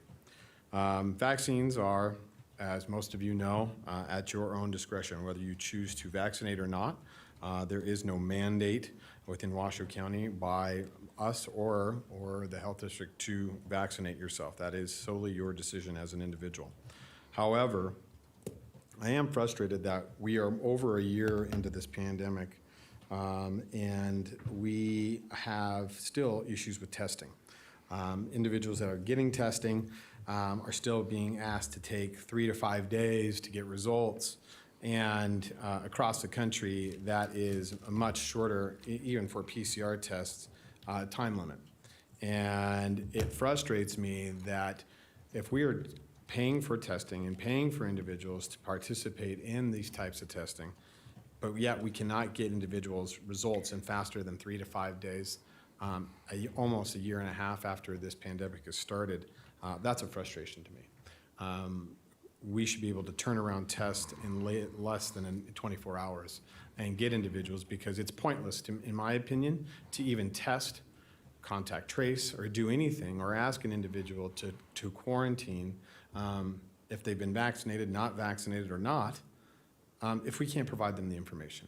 That is a wholly managerial deficiency on our part. Not that we're asking to test, not that we're asking to vaccinate, not that the pandemic is real or not real. If we're going to provide a service, we should do it adequately and efficiently, and in a timely manner. And we are not doing that. And so I will be bringing that up at the Health District meeting this Thursday for those of you who wish to attend, who have concerns about the Health District. That meeting is at 1 p.m. on Thursday here in the Washoe County Chambers for anybody to attend. Secondly, fire issues. We have had a number of fires in the last 2 weeks. It is extremely dry out, which we saw a report from the Weather Service, and we know that we're experiencing high extreme drought conditions in our Sierra Mountains right now. Individuals still, even in the warm temperatures, are choosing to go out and recreate, and I support that. However, with these dry lightning storms that we're seeing come through the area with not enough moisture to really dampen the soil or the vegetation, it's still in high danger out there. So I want people to be aware of that. If you're out riding your horse or your mountain bike or you're hiking within the Tiobe National Forest, those challenges do exist and can happen, just as we've seen with the Tamarack fire south that is currently 0% contained and almost 26,000 acres as of this morning. Beckworth fire that decimated the areas around the Beckworth and Poleville area and all around Frenchman's. These fires are serious. And so through Washoe County, I want to remind everybody that we have closed open fire pit burning. If you have a gas fire pit, that is allowed, but open fire pit burning with wood is not allowed currently. That is under the decision of the fire districts and also the National Forest Service. So those are things I want to bring forward. Signs for visitors, Commissioner Jung, I did bring this forward at RCVA. We are looking into putting signs or somehow acquiring signs either along I-80 or the 395 corridors to inform individuals of legacy events such as Hot August Nights, different things that change, Art Town, balloon races, air races, whatever that may be for both the cities of Reno and Sparks and Washoe County. I think it's important. I think you brought up a very good, important point, being that we are a community that welcomes a lot of individuals from driver markets And a lot of individuals, you know, even though our air service is fantastic here, people choose to drive. And it's just great information because there is a lot going on within our community that oftentimes people just don't realize it's either happening or is going to happen. And so this is, I think it's a great opportunity. So we are looking into that. That has been brought forward at RSCVA. Art Town. Art Town, we're in the midst of July. We had a wonderful Art Town opening on the 1st of July. Ms. McMillan and her staff and group of board of directors have done a phenomenal job. I want to thank our county staff, Mr. Crump, Mr. Solero, Mr. Manager, with your guys' help, and we were able to help the Art Town event find a safe place to hold their event this year in our beautiful signature park, which is Rancho San Rafael. If you haven't had an opportunity to find an event to go up to, I highly recommend it. The stage up there is exquisite. The experience is fantastic. Too bad the smoke is a little thick these days in the evening, but it has been fantastic, and they've had a great experience up there for a lot of those individuals. Commissioner Jung, I also have worked with Tony at the air races in regards to your discussions before, and I will continue to follow up on that. And then finally, this board has not convened since the 4th of July, and I wanted to thank everybody for a wonderful 4th of July Independence Day. It was a phenomenal day. Unfortunately, we didn't have as many fireworks within our community, but the Sparks fireworks were tremendous for those individuals that got to participate down there. The De Loretto family and a number of developers in the South Reno also held an event in South Reno for individuals. That was fantastic. And Douglas County through fireworks in South Lake Tahoe, which was fantastic. But I want to thank our law enforcement and fire staff that was staffed and ready during those events to make sure that our community maintained safe and everybody got home safe during those events. It's always a fun time to go and enjoy with your family, but sometimes we have individuals that get a little out, that like to celebrate a little harder than most and find themselves in precarious situations. But thanks to our Washington County Sheriff's Office, Reno and Sparks PD, Truckee Meadows Fire, and also Reno and Sparks Fire. Those events were held safely and everybody got home safely. So thank you for that. Also, I want to note yesterday we had the Washington County Sheriff's Office. I was able to attend with a number of other individuals elected and general public the promotion ceremony for our Washington County Sheriff's Office. A number of individuals, personal friends of mine, friends that I've worked with during my tenure here at the county, received either promotions yesterday or accommodations from Corey Solferino, who's acted as a lobbyist, and he has a long 27-year tenure with the Sheriff's Office. Got promoted to captain and will be representing Washington County Sheriff's Office at Incline Village as we expand some of our services to the Incline Villages area and add more staffing up there. Mr. Cameron Wagner was promoted to sergeant. A number of individuals were promoted to sergeant that have served for 20 years, 15, 20 years plus. We had some lieutenants we had a criminalist that was promoted. So to them and their families, thank you and congratulations on your promotions. It was a much needed and very welcomed ceremony, very nice ceremony that the sheriff held for his staff and those individuals that have served for so long within our community. So with that, I have nothing else. I'm going to give it one more chance to Commissioner Hartung if we stirred anything up for you, sir, or Commissioner Hill. Nothing for me, Mr. Chairman. Thank you. Mr. Chairman, actually, thank you so much for bringing up the promotion of our sheriff officers. I have been receiving feedback from Incline Village Crystal Bay residents about concerns about e-bikes on pedestrian trails, and I just want to state for the record that this is something I'm working on with the Sheriff's Department and the Community Services Department to get some signage up and get some regulations, because it's really tough to share those paths, pedestrian paths, with those high-speed bicycles. So I'll be in touch with the residents, and thank you for giving me another chance to speak. You're welcome, Commissioner Hill. Appreciate that. And with that, we will close item 6, seeing nothing further. And we are on to item 7. These are our donations for this month, for the month of July. And with that, I will turn it over to Commissioner Jung to read those into the record.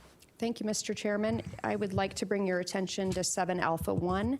We are receiving $320,000 from the Wilbur May Foundation for the support of the Wilbur D. May Center.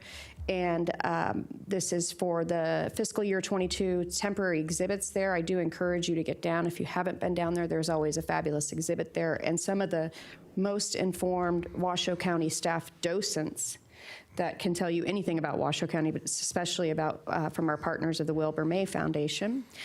Item 7 Alpha 2 is a recommendation to accept $3,000 for regional parks and open space programs and facilities. So that thank you to the fine constituents who are leaving money in our little collecting ranger.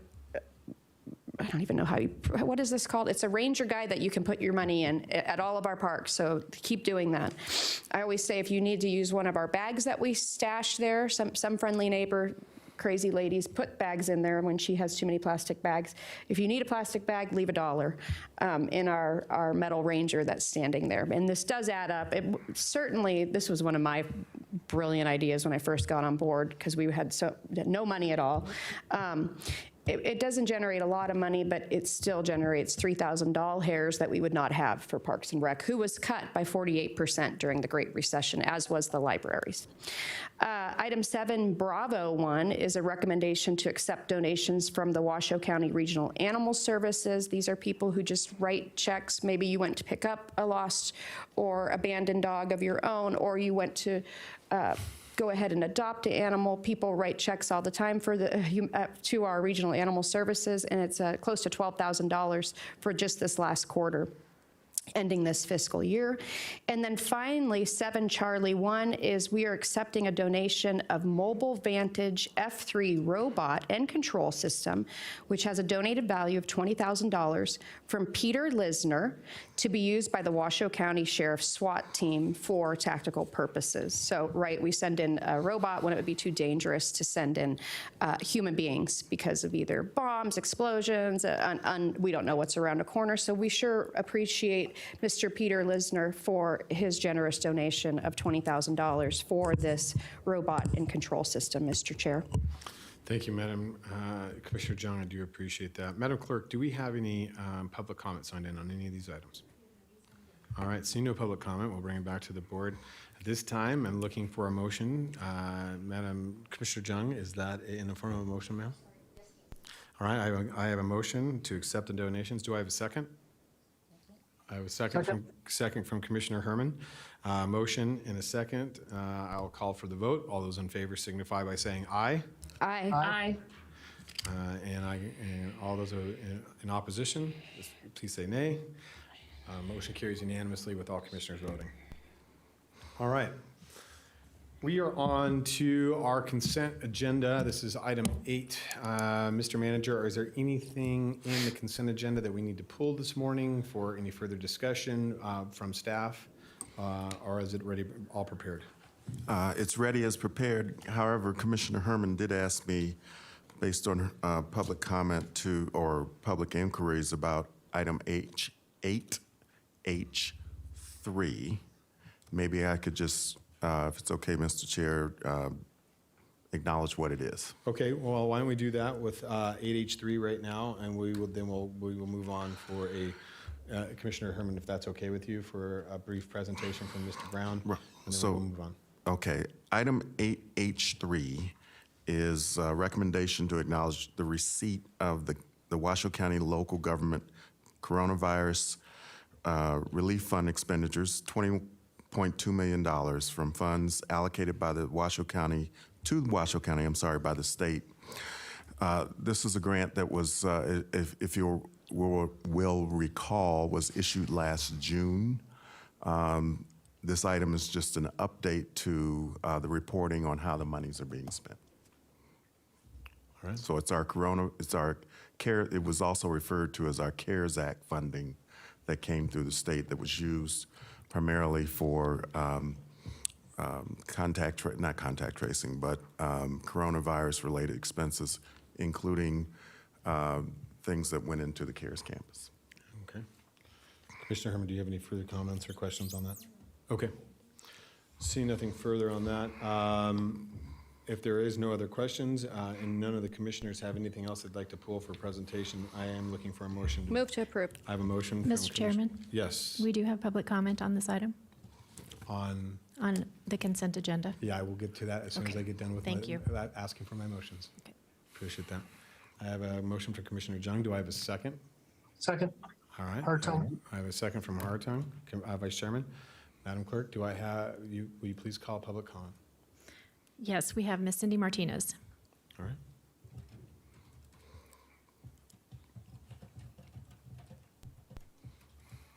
Welcome, Ms. Martinez. Thank you, Mr. Chair, Commissioners. Ms. And thank- Martinez, before, really quickly, can you stop her clock, please? What item will you be speaking on today? 8H3. HH3, thank you, ma'am. Yes.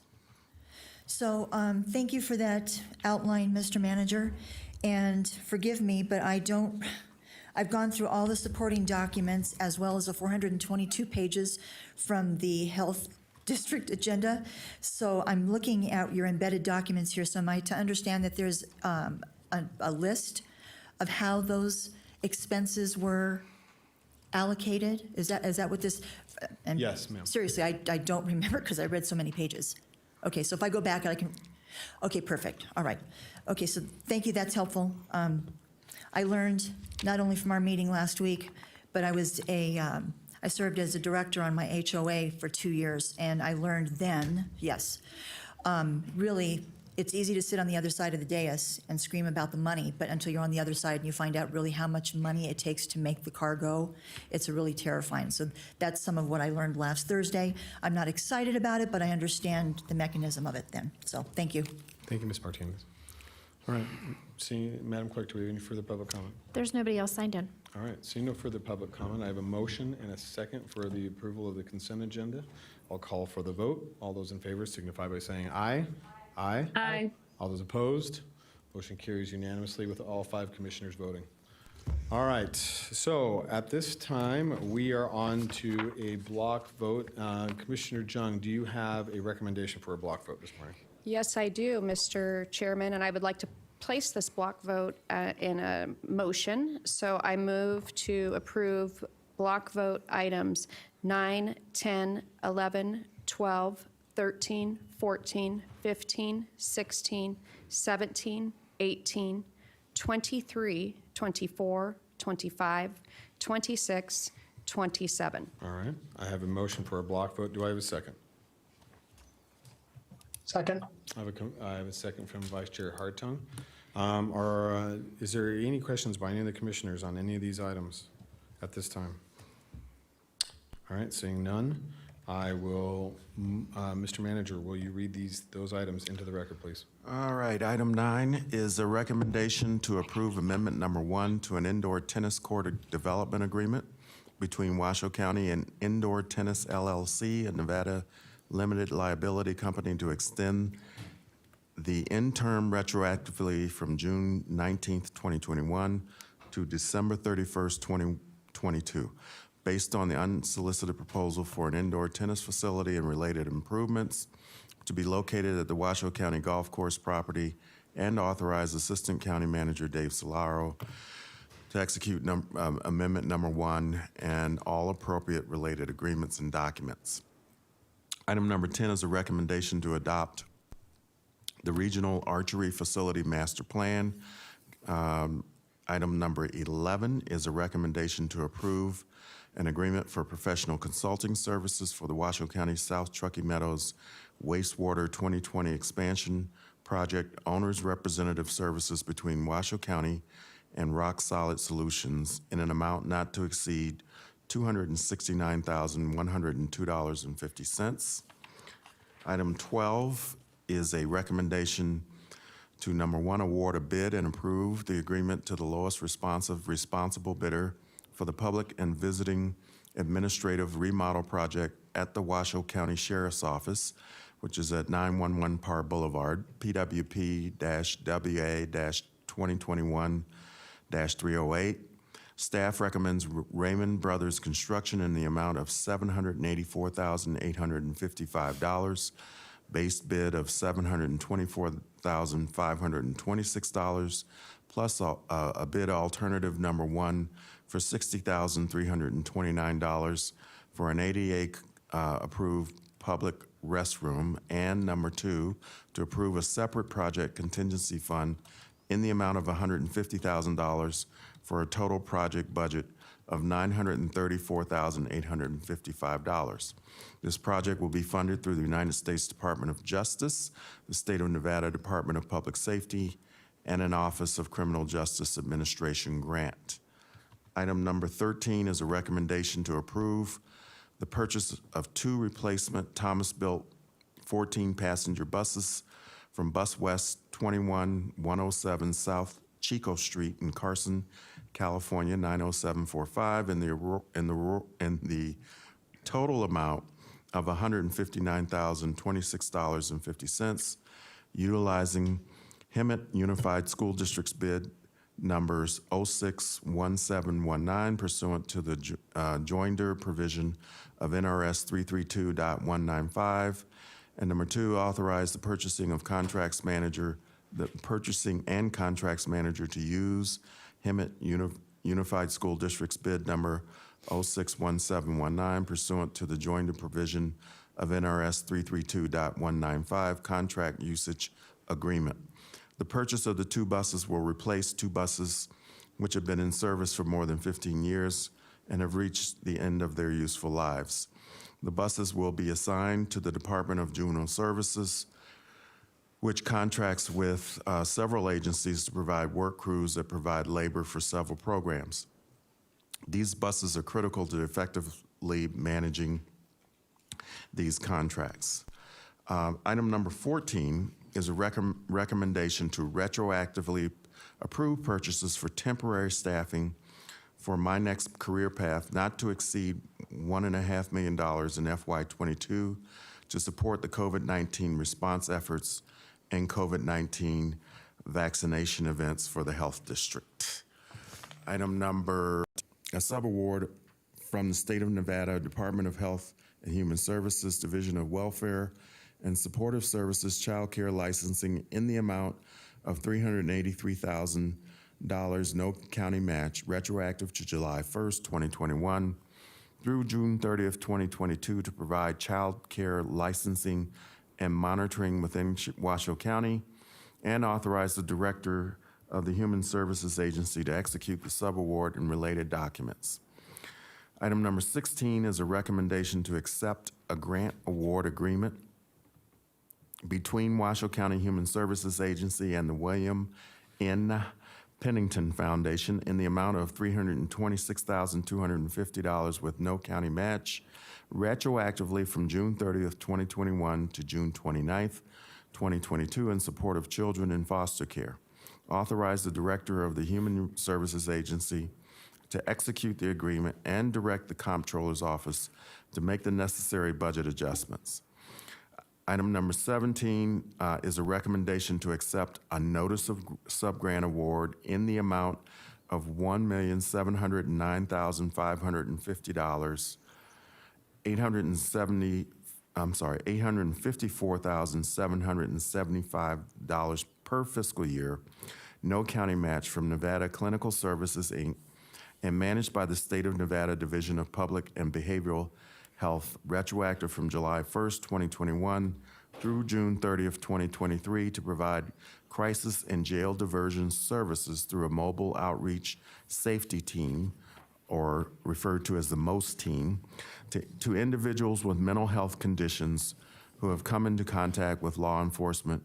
Authorize the Director of the Human Services Agency to execute the subgrant award and related documents, and direct the Comptroller's Office to make the necessary budget adjustments.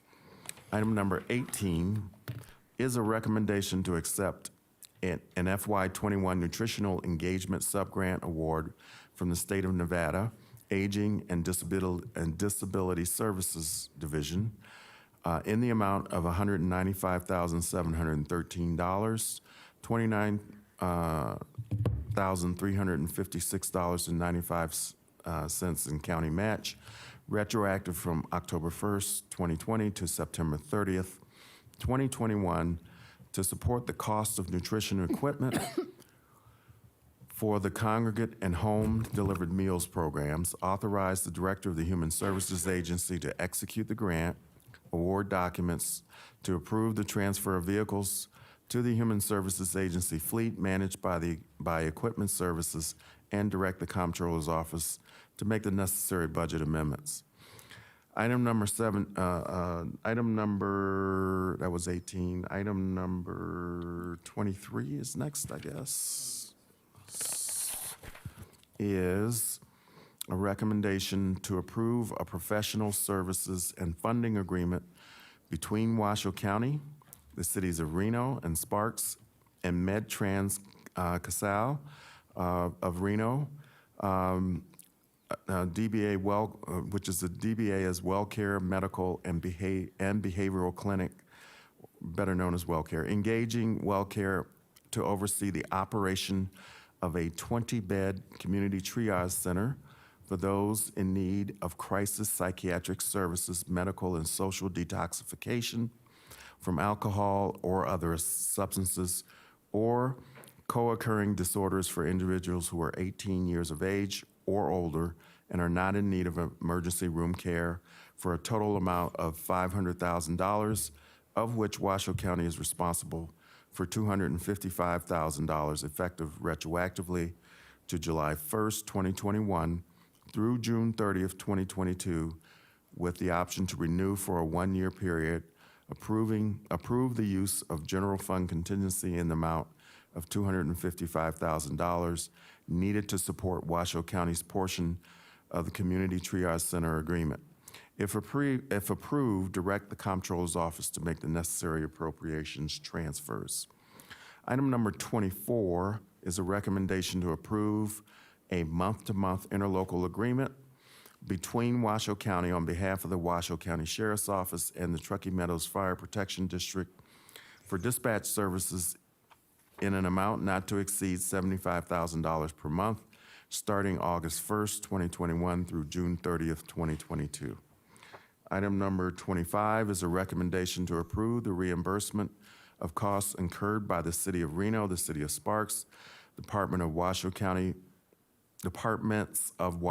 for FY22 expenses related to and in support of the enhanced 911 emergency response system and portable event recording devices as recommended by the 911 Emergency Response Advisory Committee on March 18th, 2021 and May 20th, 2021 in an amount not to exceed $1,059,195.07 as specified within the adopted Enhanced 911 Funds operating budget.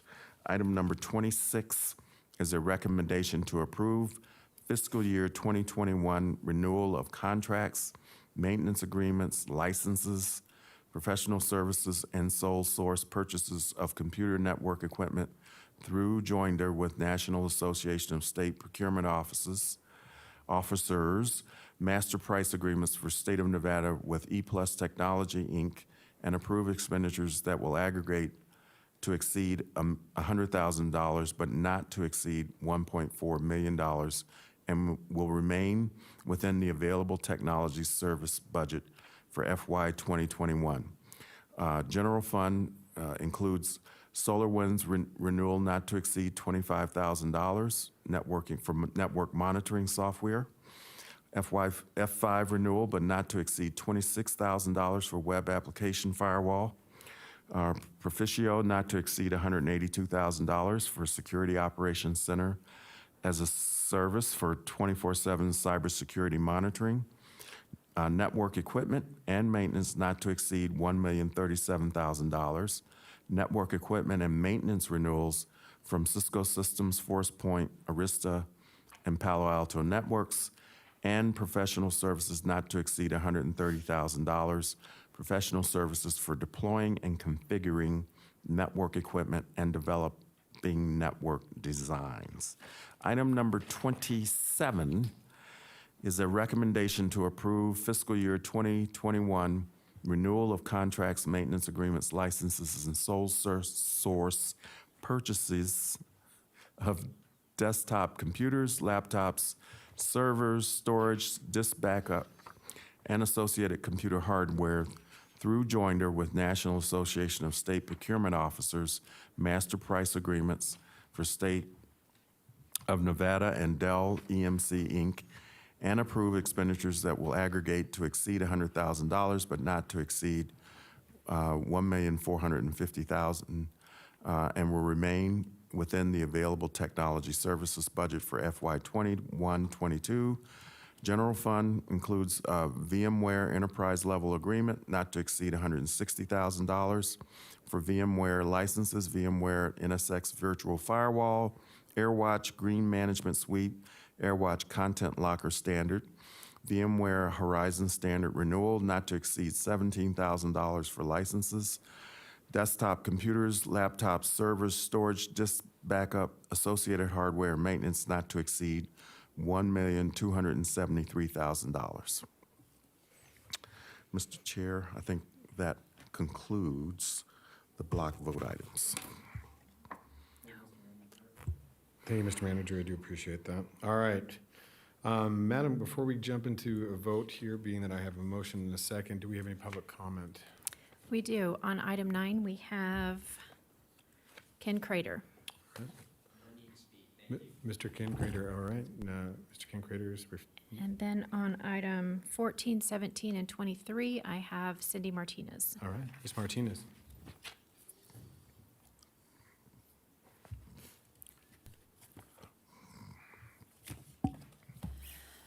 Mr. Chair, Commission, for the record again, Cindy Martinez. And I've got little flags on all of the items that I wanted to give comment on, but I'm not sure that it's the best use of your time or my energy. But what I would say in summary, I do want to speak on 29 specifically, but what I would say in summary to these points, if you could talk about how the money that's expended, how it crosses over into CARES Act money, American Rescue Act money. I know there's a lot of cross-pollination with the health district, the school district, and if you could articulate relevant points in these agenda items for clarity. Once again, I read 17,432 pages of documents, and they have flat left my head except in the abstract. So if you would elucidate on that, I'd appreciate it. I think what I would say conclusively, though, is that we're at a point where the pandemic, whatever you want to believe of it, happened. Congress did what it did, whether it was advised or not, ill-advised or well-advised. And so here we stand on this day with money to do something with. My only concern is that budgets in this county become dependent upon money that appears to be scheduled to run out or accounted for in 2026, which is a frightening prospect if we are on the government teat, forgive my language, for 5 years. So that's problematic. I think that budgets can become reliant upon this kind of money. And it's really clear if we look at least as I evaluate economic circumstances, that things may be crashing. And, you know, and we have reasonable fears, I'll say in the abstract, about advances in socialism and the ties to communism, and you know, fears that you know, all of this taken together is kind of an erosion of our constitutional and our Bill of Rights, our civil liberties. And from where I stand, and what really frightens me is it seems as the Constitution and the Bill of Rights are about 7/8 of the way through the shredder. So to whatever effort that you can illuminate those points, if they make sense to you. I do want to talk about the elder care continuum of care. Oh, that's what I wanted to say, because Mr. Manager told us about the continuum of care envisioned by the county taking over the CARES Act, or I'm sorry, the CARES campus. So my understanding is how a lot of that money is going to be flowing in through here through the interlocal agreements. That's going to facilitate a better oversight of this homeless problem and hopefully get some legs on the people that need to stand up and move that forward. So I'd like to see some of that explained a little bit more if possible. Thank you. Thank you, Ms. Martinez. Is there any further public comment on any of the items in the block vote? Not that I can see, no. All right, we'll close public comment. We'll bring it back to the board. All right, we have a motion and a second for the block vote. And seeing no further public comment, we will move on. I'll call for the vote. All those in favor signify by saying aye. Aye. Aye. All those opposed? Motion carries unanimously with all commissioners voting. Did I hear Commissioner Hill as an aye? Yes, I did confirm Commissioner Hill. Yes, aye. Thank you. All right. So we have Commissioner Hill and Commissioner Hartung as ayes over the phone, and all commissioners voting, and motion carries unanimously. All right, Mr. Manager, so that takes us back to item 19, sir. So let's read us into 19, sir. Mr. Chair, we'd like to open items 19 and 20 together. Item 19, I'll read them both if that's okay. Item 19 is a presentation and discussion of a grant of $91,587,038 in state and local fiscal recovery, or SLFRF, not a very convenient acronym, but awarded to Washoe County pursuant to the American Rescue Plan Act of 2021. Discussion of eligible uses and U.S. Treasury Department requirements for the management of the grant funds and possible direction to staff on expenditures of such funds.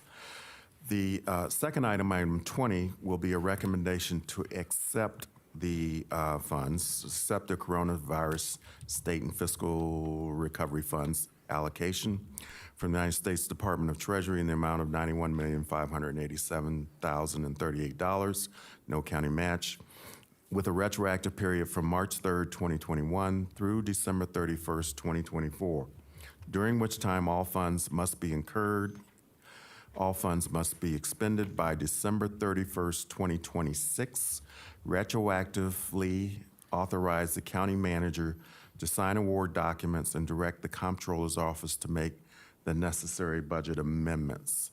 And this morning we have in chambers Christine Veletich, who will take you through the presentation. Before she begins, I'd just like to, as a preamble for the commissioners, the ARPA funds that constitute the $91 million award we're talking about here, I just want to make a couple of points.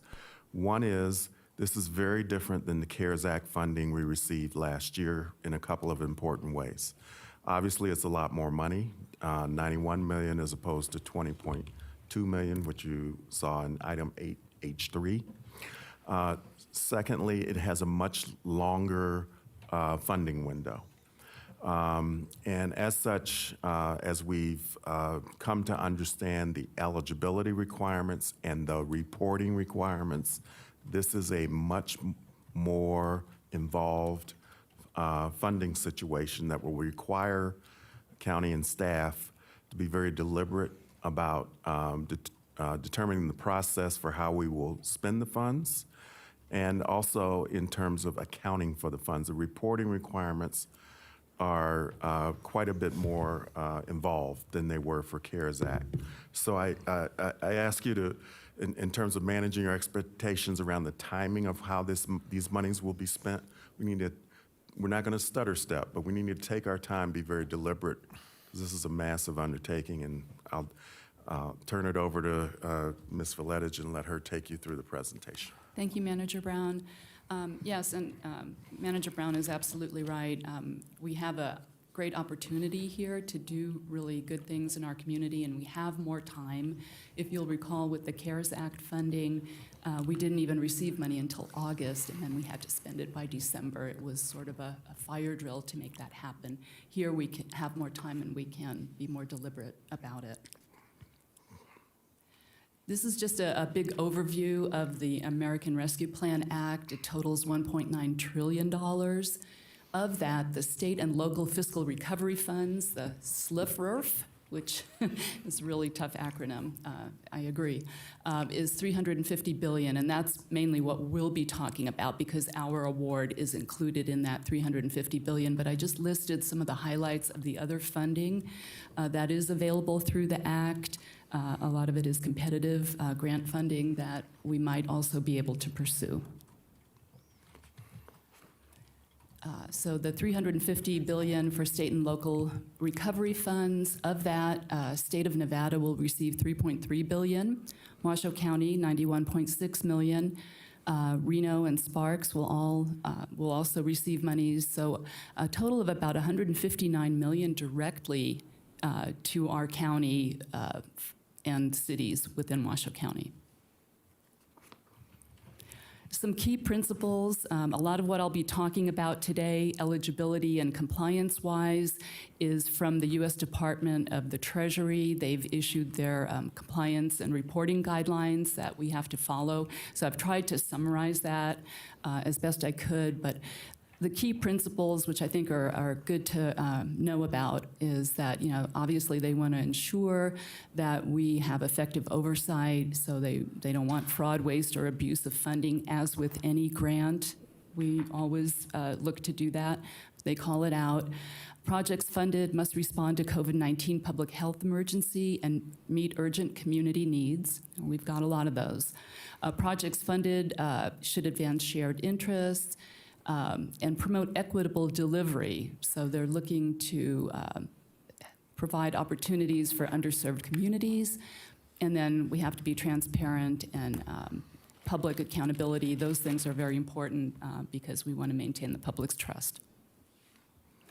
So there are 5 major eligibility categories: public health, negative economic impacts, essential workers, revenue loss, water, sewer, and broadband infrastructure, and we'll just take a look at each one of those briefly. Eligible use public health, this one is probably the most easy to understand. Obviously, vaccines, personal protective equipment, medical expenses, those kinds of things that we have been dealing with all along through this pandemic. Behavioral health care is included there, mental health needs, and also public health and safety staff. So this is one of the areas here where it kind of differs from the CARES Act.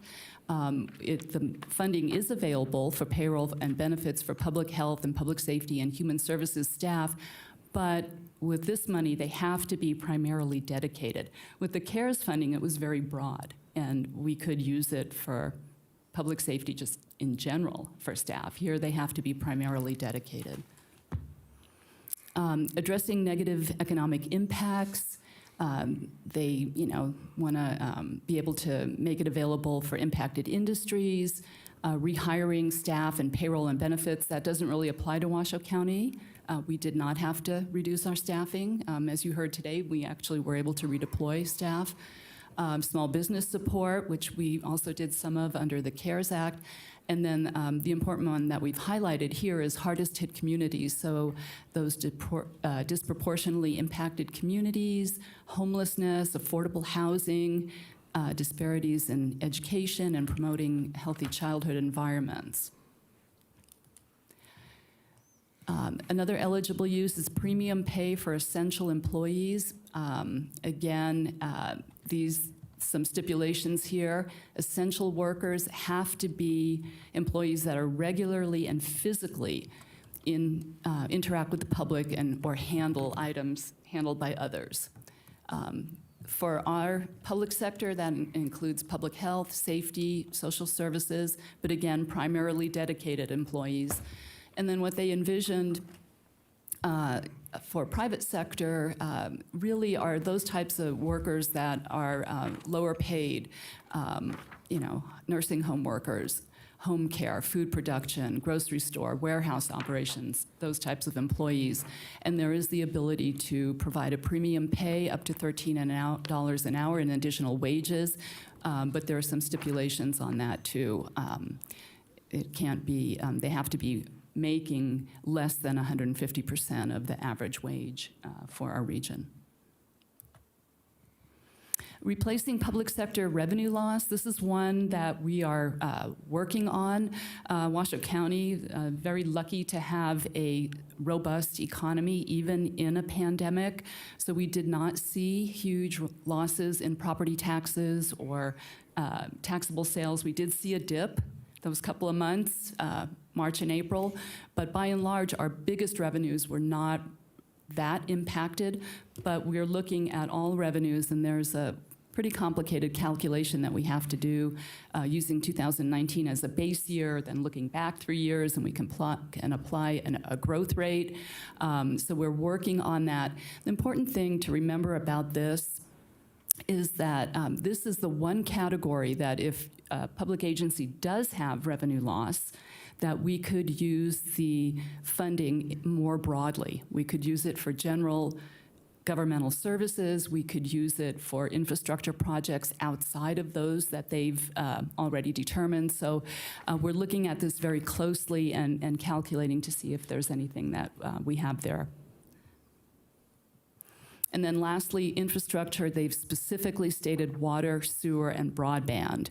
And, you know, this money is over a longer period of time, but it is a grant, so it does lend itself well to capital projects because it will not be a reoccurring revenue source, which we try to avoid using operating money for, because once it goes away, then we have to backfill. Some things that it's not eligible for, we can't deposit it to our pension funds, can't use it for non-federal match, debt service, legal settlements, rainy day funds, and so on. Okay, now I'd like to switch just a little bit time here in the last half of the presentation to talk about the compliance and reporting requirements. I'm not going to read every slide, but again, we've highlighted some important things to note, and we wanted to put it on the slide so that we could use this as a reference document going forward. Key principles we've already covered. Department of Treasury has some recommendations for internal control best practices, and these are things that the county does have, things like written policies and procedures, standards of conduct, risk-based due diligence, so prepayment validations, compliance monitoring, record maintenance and retention. A great resource, we've got it up there in the box, is the Washoe County Grants Manual, which is the way that we handle grants management, just in general, especially federal funding, which applies here. And you can find that on our website. So management of the ARPA funding, it is, like I mentioned, a grant, so we are subject to audit requirements and cost principles, administrative requirements for federal funds under 2 CFR Part 200, which requires that we verify eligibility of the proposals and maintain documentation of eligibility. So if a project is requested or a purchase using this funding, we first and foremost have to verify that eligibility and document that. So in talking with Manager Brown, the highlighted area there, one-time expenses and capital initiatives would take priority. This is one-time funding. We have needs out there. Alignment with the county strategic plan would also take priority. And then transformational pilot projects that we'd be looking at. We also have to follow federal procurement regulations and all these other things I'll touch on. Some examples that we believe would be eligible for this funding are homeless facilities, sewer infrastructure, broadband, and then mitigating COVID-19 related impacts, which we've seen in our judicial, public safety, and human services areas. So verifying the eligibility, what we envision, we do have, we utilize a grants management system that was implemented. Gabrielle Enfield, who's here today, implemented, I think we're in our 4th year now. It has workflow capability. It can serve as a repository for documents, reports. So we envision running these projects through that and in tandem with our financial accounting system. So there would be a proposal review, like I said, to verify eligibility and priorities, and then the county manager would approve proposals and we could go forth and fund those projects. Federal procurement requirements, I'm not going to read this, but the gist of it is full and open competition, which we normally adhere to as a county. There are some exceptions to that, but in general, we have to follow. Also, the period of performance, this is important, some key dates here. Our financial obligations have to be incurred by December 31st, 2024. And what do I mean by a financial obligation? That is a contract in place, a purchase order in place, and then we have 2 years from that date to fully expend it. But we have to have those contracts and purchase orders in place by December 31st, 2024. So it's a key point to make is that recipients of this money need to evaluate how long their project is going to take to complete and then work backwards to that encumbrance date, that contract date, and then back to the necessary purchase or procurement date so that we could actually meet that timeline. Budgeting is going to be very important. We want to make sure the resources are available when needed. Cash management also, here's where the treasurer comes into play. She has to invest the money until it's needed. So effective cash management and cash flow projections would be greatly appreciated, I know, by her for any projects that get funded. Accounting, there's some accounting rules there on what we can do. Records have to be kept, financial documents maintained for 5 years after all funds are expended. So 5 years after December 31st, 2026. So that's 2031. Seems a long ways out, but I'm sure it'll be here soon. And then reporting requirements. So there are a couple of reports that will be due fairly soon. August 31st, our first interim expenditure report will be due to the Department of Treasury. And that's, it's similar to the CARES reporting in that we have major categories like COVID mitigation, and then there are subcategories under that we have to report expenditures. That will be a summary through July 31st. Well, we haven't had a lot of expenditures. The board, the next item is to actually accept the grant today, so probably won't have a lot to report on that first report, but that ties into the quarterly expenditure report, which is going to be due every quarter, 30 days after the end of the calendar quarter. And then also on August 31st, there's an initial recovery plan and performance report. This one is a lot more involved. It's project descriptions, objectives, key performance indicators that will be required.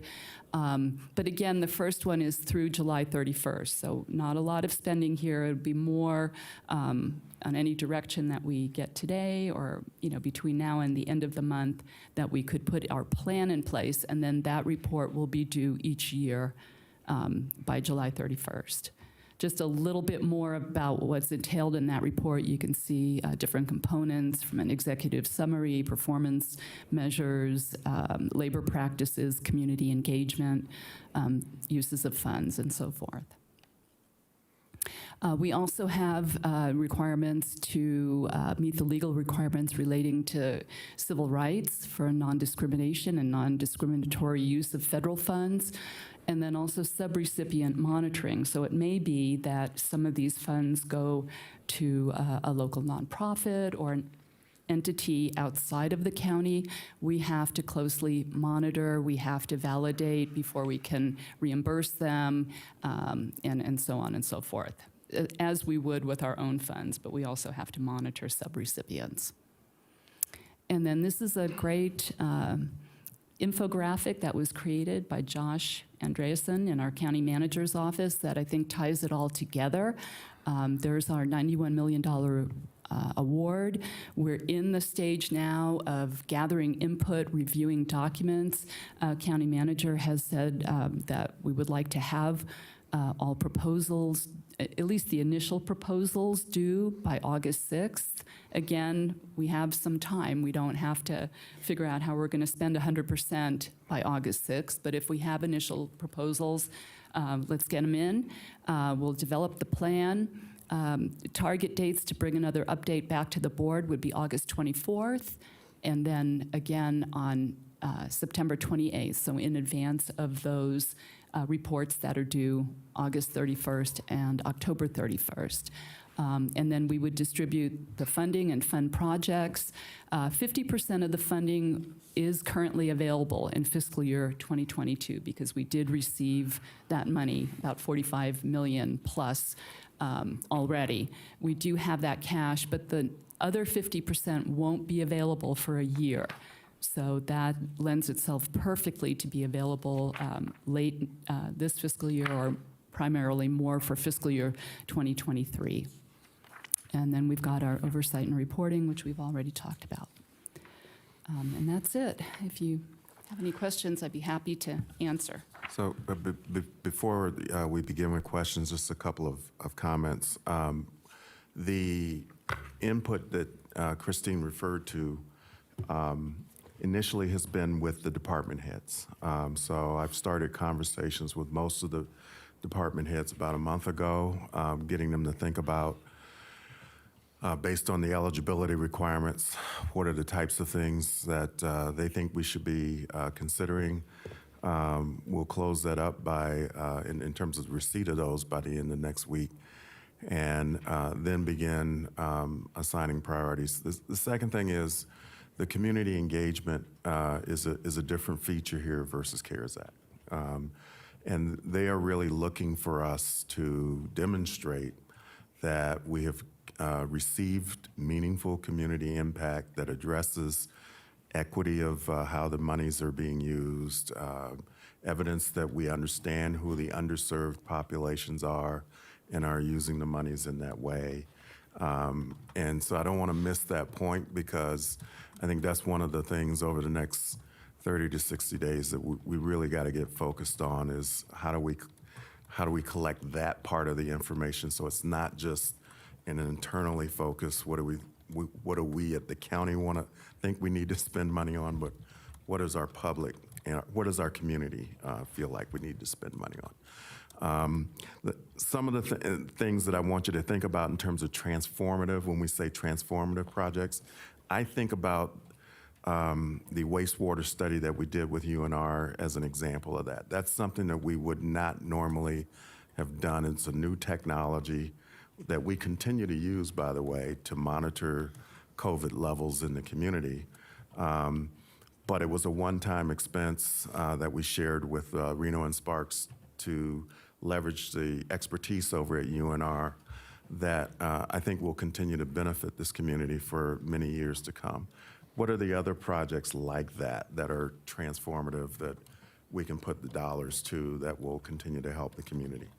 I think clearly in the homeless space, we need to think beyond the shelters. We know we need help with things like case management, behavioral health. You saw that's on the list of eligible things.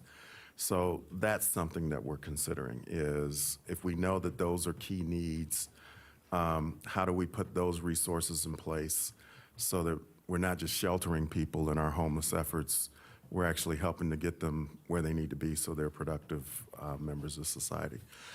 So those are just some examples. I'll shut up, and we'd love to hear what the commissioners have to Thank you, Mr. Manager. I do appreciate all the detail in Ms. Vletich. I do appreciate all that. Thank you for the presentation. Commissioner Gentleman, I have you signed in first. Thank you, Mr. Chairman. I have a couple of questions and things to think about. Do we have any data, or can you get me this data, on the eviction moratorium that ends this month on the 31st, and what numbers we are expecting to be out of their shelter that they have been provided for with rent-free? And I don't believe that we, and when I say we, I mean this country, this state, and this county did a very good job at messaging what it means to get an eviction moratorium. I think a lot of people think that they never have to pay that again, and they own fees and interest and all of that, and there are a lot of landlords that are ready to bezounce these people. And you can see it in different neighborhoods. I can tell you, driving through a neighborhood, living here for 22 years, I can tell you, driving through a neighborhood, I can tell who has not been able to be evicted because of the moratorium, by the condition of the home and the yard. So I need those numbers, and I'm going to direct this county, we better be preparing for that. And I don't know what that is, but there better be a best practice out there, and that's where that money should be going. That's an immediate crisis that we're facing right now. Barely getting our hands on the people who are choosing to camp on our public right-of-ways. These are going to be a whole new batch of people who are newly unsheltered. So that's priority number one for this commissioner. Number two, I want to look at, and I need a report, and it better exist as well, of a broadband survey of not only Washoe County, but our surrounding areas. We surround frontier areas with California, Oregon, and some very rural Nevada counties. So I think that's another area that is absolutely crucial. I want to know what it looks like and what we're going to do to get people access to the internet. Then to go back to transformative projects, I want this board to think about, and the manager to also think about, I've already mentioned it to him, but I've never said it on the public record. I agree, transformative projects is really what this money was set out to do. And I think that's why the federal guidelines are also like, no, you don't get to put this in your every financial officer's thing, hide away money. That's not what this is for. This is to be spent. So I want the manager and this team to look at property. I'll give you a great example, but I'm not saying I know this whole county. Look at land like in Verdi that is both mountain and river. Can we buy that property? So now we have more open space, because not everybody wants to go downtown on the Truckee River or can afford to go to a private beach at Tahoe. So instead of focusing on Incline Village and all of their necessities, I want to look at land down here that is river adjacent, mountain adjacent, someplace where people can recreate. One thing we learned more than anything during COVID-19 and all the stay-at-home orders was how much our open space and parks were so very necessary. So I want to get that on the record. That is the most transformative thing we could do, is buy some land. I know it's not the greatest timing to buy land, but if we knew how to predict there, I promise you I wouldn't be sitting here. I'd own my own island somewhere. Actually, I'm more of a mountain woman. I'd be in my own mountain town where I'm mayor, sheriff, DA, everything, my ultimate dream, right? So those are the two things I'm worried about. I also want to count in a number of how many people with their mortgages are in forbearance. It's another thing we never talk about, and how many people were able to go to their bank and say, oops, sorry, COVID, and also haven't been paying their mortgage payment. Or, oops, sorry, I have people that refuse to pay rent, so they're in forbearance. I need that number yesterday. This should have been something that we're all on top of right now, because come July 31st, August 1st, let's be honest, and then however long it takes a sheriff to evict people, let's say August 15th and beyond, I hope everybody that is paid to worry about this are worried about this, because I hear nothing. I don't hear anything at the national level, the state level, the local level of what we are going to do and what the feds are going to do for us, because they're the ones that gave the moratorium without any communication of what that means for an eviction. You still owe all your back rent, all the interest, all the fees, and it doesn't appear from this commissioner, granted, I don't travel a lot, largely because people are traveling too much, everything is packed. Doesn't look like people are really paying back not only the mortgage holder, or paying back their landlord. So I think that's our foremost right now we've got to hit, and I pray to God there's a plan. Thank you, Mr. Chairman. You're welcome. All right, thank you, Commissioner Jung. Commissioner Hill, I'll have you signed in next. Thank you, Mr. Chairman.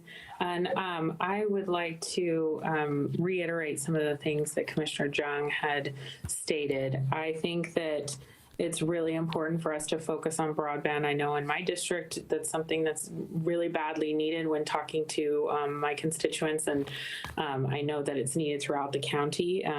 Open spaces and parks, this was something that you, Mr. Chairman, talked about in our last budget discussion about how you really want to focus on that, and I am 100% behind you. So if there's an opportunity to do it through this funding source, or if there's an opportunity to do it through, if the infrastructure bill does get passed through Congress or our next fiscal year, I know it's a major focus, and I'm happy to support that. And then to Commissioner Jung's point on rental assistance, I would like a report from Reno Housing Authority on where they're at with the federal funds we've given them for rent assistance. I think that that would be very helpful to understand, you know, who we're helping and how quickly the money is getting dispersed, and do we have additional money after July 1st?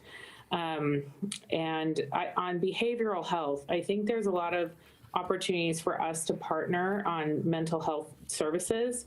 So I know I spoke with the Human Services Network, which is a group of people who work in human services, including our staff throughout the region. And they really pushed to me that senior services really needs a lot of support right now. And there may be some pilot program grants that we can incentivize nonprofits to apply for to really do transformational work in that sphere. Same thing with daycare. And then I know that we're looking for that idea of, you know, competition as well. And perhaps for our homeless programs, we look at grants to organizations that are following our Built for Zero method. I know that not all of the organizations that are in our region are following that method, and we have a lot of transitional housing beds that are open. So perhaps we incentivize folks to kind of change the way that they're doing their work so the whole region can benefit, and we use this as a catalyst for that. And then back to the community input, I think that there would be a great opportunity to do some small group sessions with community members to hear their input, perhaps in different districts, but certainly in different specters of the community that work in these issue areas and that would like to, you know, have ideas that we may not be hearing. So I'm happy to support the communications team if that's something they want to do. I think that we could easily facilitate like 5 of those on Zoom, you know, and look to make sure that we're hearing from the community. And then I'd love to hear from the staff on what their thoughts are on how we make sure that we are strategic with this funding on infrastructure when we may be seeing an infrastructure bill, and just that they're thinking about both of those different pots of money and how they would compute for this funding. So thank you very much for the opportunity to speak. Thank you, Commissioner Hill. Vice Chair Harrington. Thank you, Mr. Chairman. So I'm gonna take a slightly different tact, and I agree with one of the public commenters on an earlier item about spending money on staffing. Recall SAFER grants and how they were used for staffing in sort of an immediate term, but no long-term plans had been made. So I'm very mindful of that. And I don't want to put us into a situation where we employ many people and then don't have long-term funding mechanisms to keep them employed. That said, I would like to look personally. I don't disagree with Commissioner Jung and Commissioner Hill how we could spend this money on homeless initially, but I would prefer to look at infrastructure projects. Infrastructure is I mean, it's tangible. It's, you know, once it's in our holdings, really it's just a matter of maintenance, and then, I mean, staffing can be figured out along the way. With respect to sewer, and the manager brought up underserved populations. How does sewer fit into underserved populations? And so I'm not convinced that we can use the money that way to fit the underserved populations. Does the broadband component of this, does that mean that we go out and we put up cell towers and compete with companies like AT&T and you know, Spectrum? Or do we have the opportunity to subsidize bills for broadband where you know, we could potentially help the private sector in establishing broadband projects? And so that's just, it's just something that I think we need to, you know, give some thought to. But I go back to our capital projects and how do we put in place infrastructure, because regardless of what we're thinking about today, infrastructure will not be cheaper in the future. I guarantee you. and then we can sort of figure out staffing along the way. Thank you, Mr. Chairman. I appreciate the opportunity to speak. Thank you, Vice Chairman. I'm going to share some comments that I have. As an individual and as a business owner and someone was raised in a very conservative family, fiscally conservative family, my grandfather always told me nothing in life is free. And so as we look at this, yes, the money is being offered to us without other than a few boundaries, but to be spent. And I had the same concerns as Commissioner Hart, Vice Chairman, and on ongoing services. How do we continue to make that sustained? As you pointed out, Ms. Valetich, in your slide, under the child tax credit, there is roughly $3 million to $3.6 million a year for the U.S. What people don't understand is those checks for individuals that have children, those checks are being mailed out if you do not opt out of that child tax credit. However, the caveat with that, as with some of these issues, is that you will no longer be able to declare your children as deductions at the end of the year in your filings. There's offsets. So you get the money now, but you may pay taxes in greater extent next year. People understand, families need to understand that information.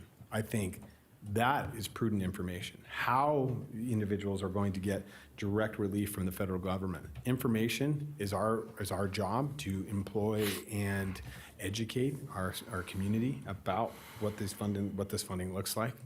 I like to make sure that we have a level of transparency with everybody. They understand how we're spending this.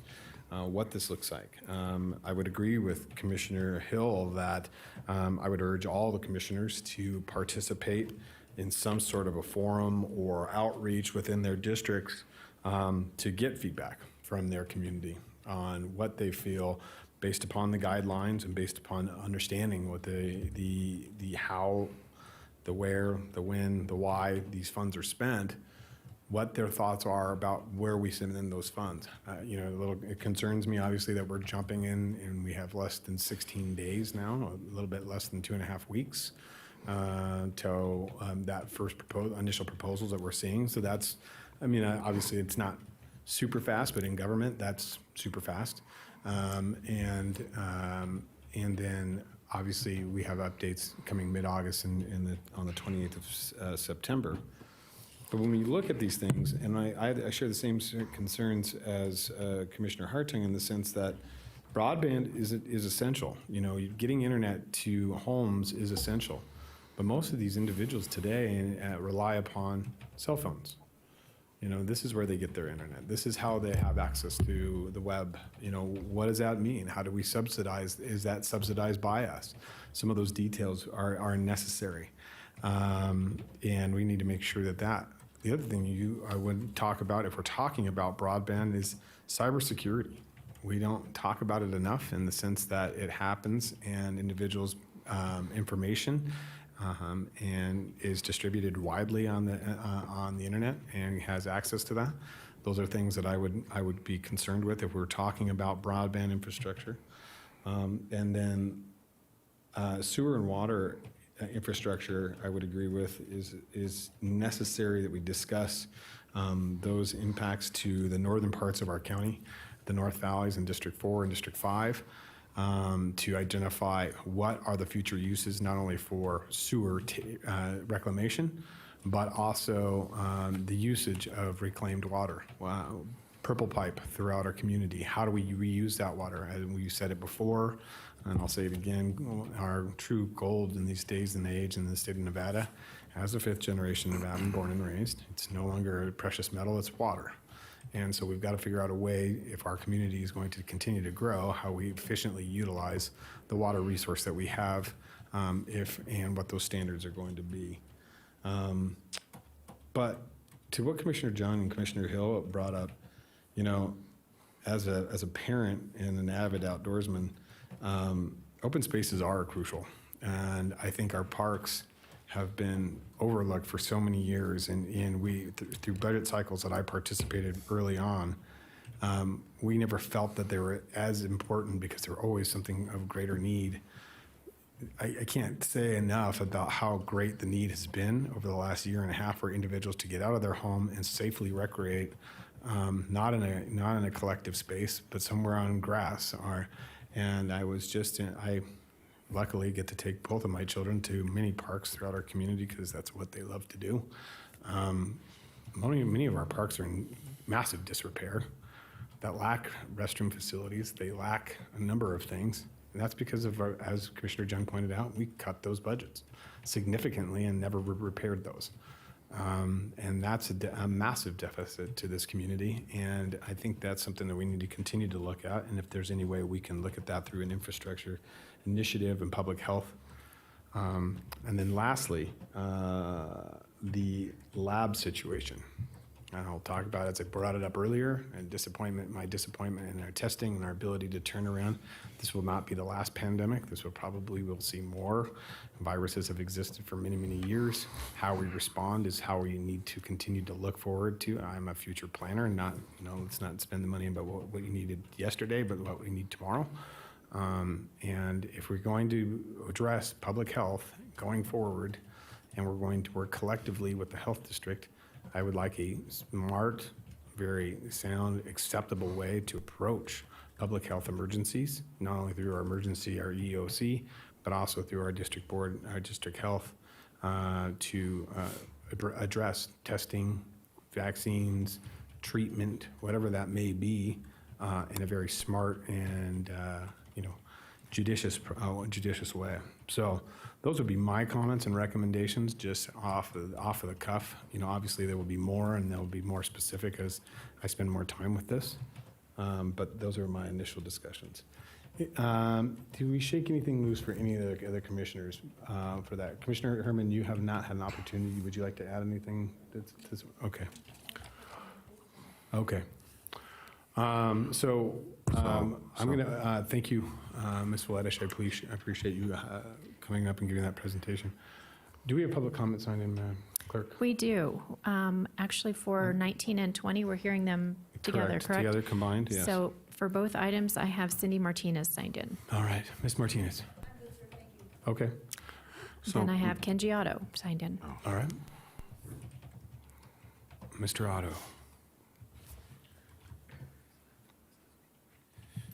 Yes, I'd like to thank you for your comments, very thoughtful, and purchasing land. That would be a good one. I have a concern about financing broadband on a county level because of the fact that I would, if the county's gonna do something like that, you need to consider the future financing of that, and also the consequences of illegal use of it, or use for illegal activities, so criminal use, as well as any other nefarious type of use for those things.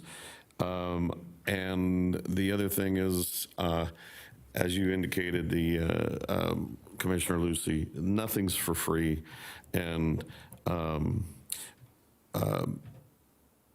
would hope the county commissioners are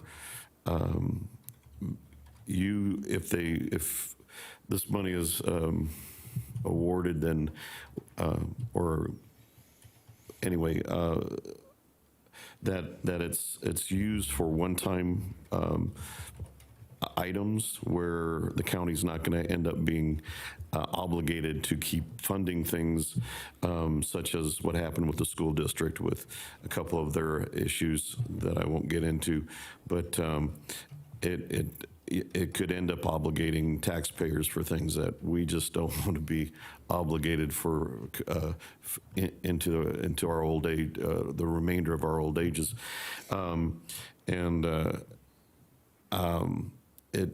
as far as I can agree with funding for COVID for the moment, but not to come to my house.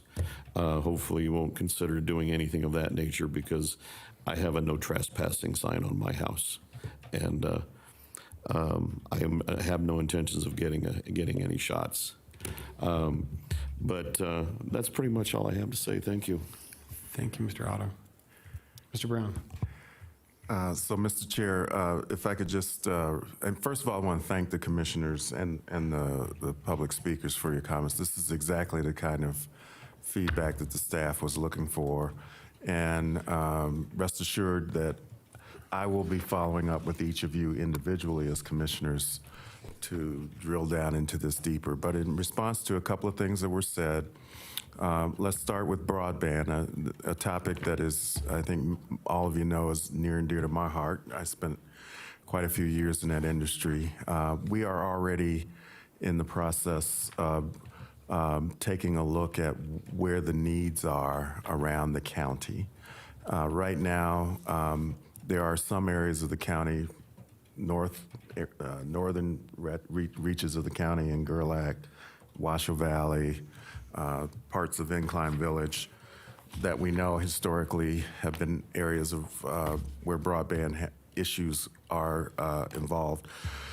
Excuse me, I can tell you, we are not interested in the county operating a broadband system. That's not what this is about. But there are models where you can take seed capital, like what would be available from this grant, and attract the right companies who could come in and address those areas. Because right now, in most cases, if you look at the Washoe Valley or up in the northern stretches of the county, it just doesn't pencil out for people to come. Well, can we make it pencil out using the funding, but not be on the hook for the operating expenses going on? That's what that's about. Two, as it relates to sewer and wastewater for Commissioner Hartung, that aspect of infrastructure, I believe the direction on the ARPA funds is clear. Those funds are eligible as a community. That's what they mean by shared resource, in a different light or consideration with regards to underserved communities. So we don't worry about whether or not those expenses would be acceptable under this grant. I would also argue that those will be conversations that I think you would agree we will need to have with our regional partners, because it's broader than the county. So we're committed to having those discussions and coming back and talking to you. And then the last thing I would say is, in terms of open space, we'll take a look at that. It's again, this is something that will evolve as we do the community engagement and so forth.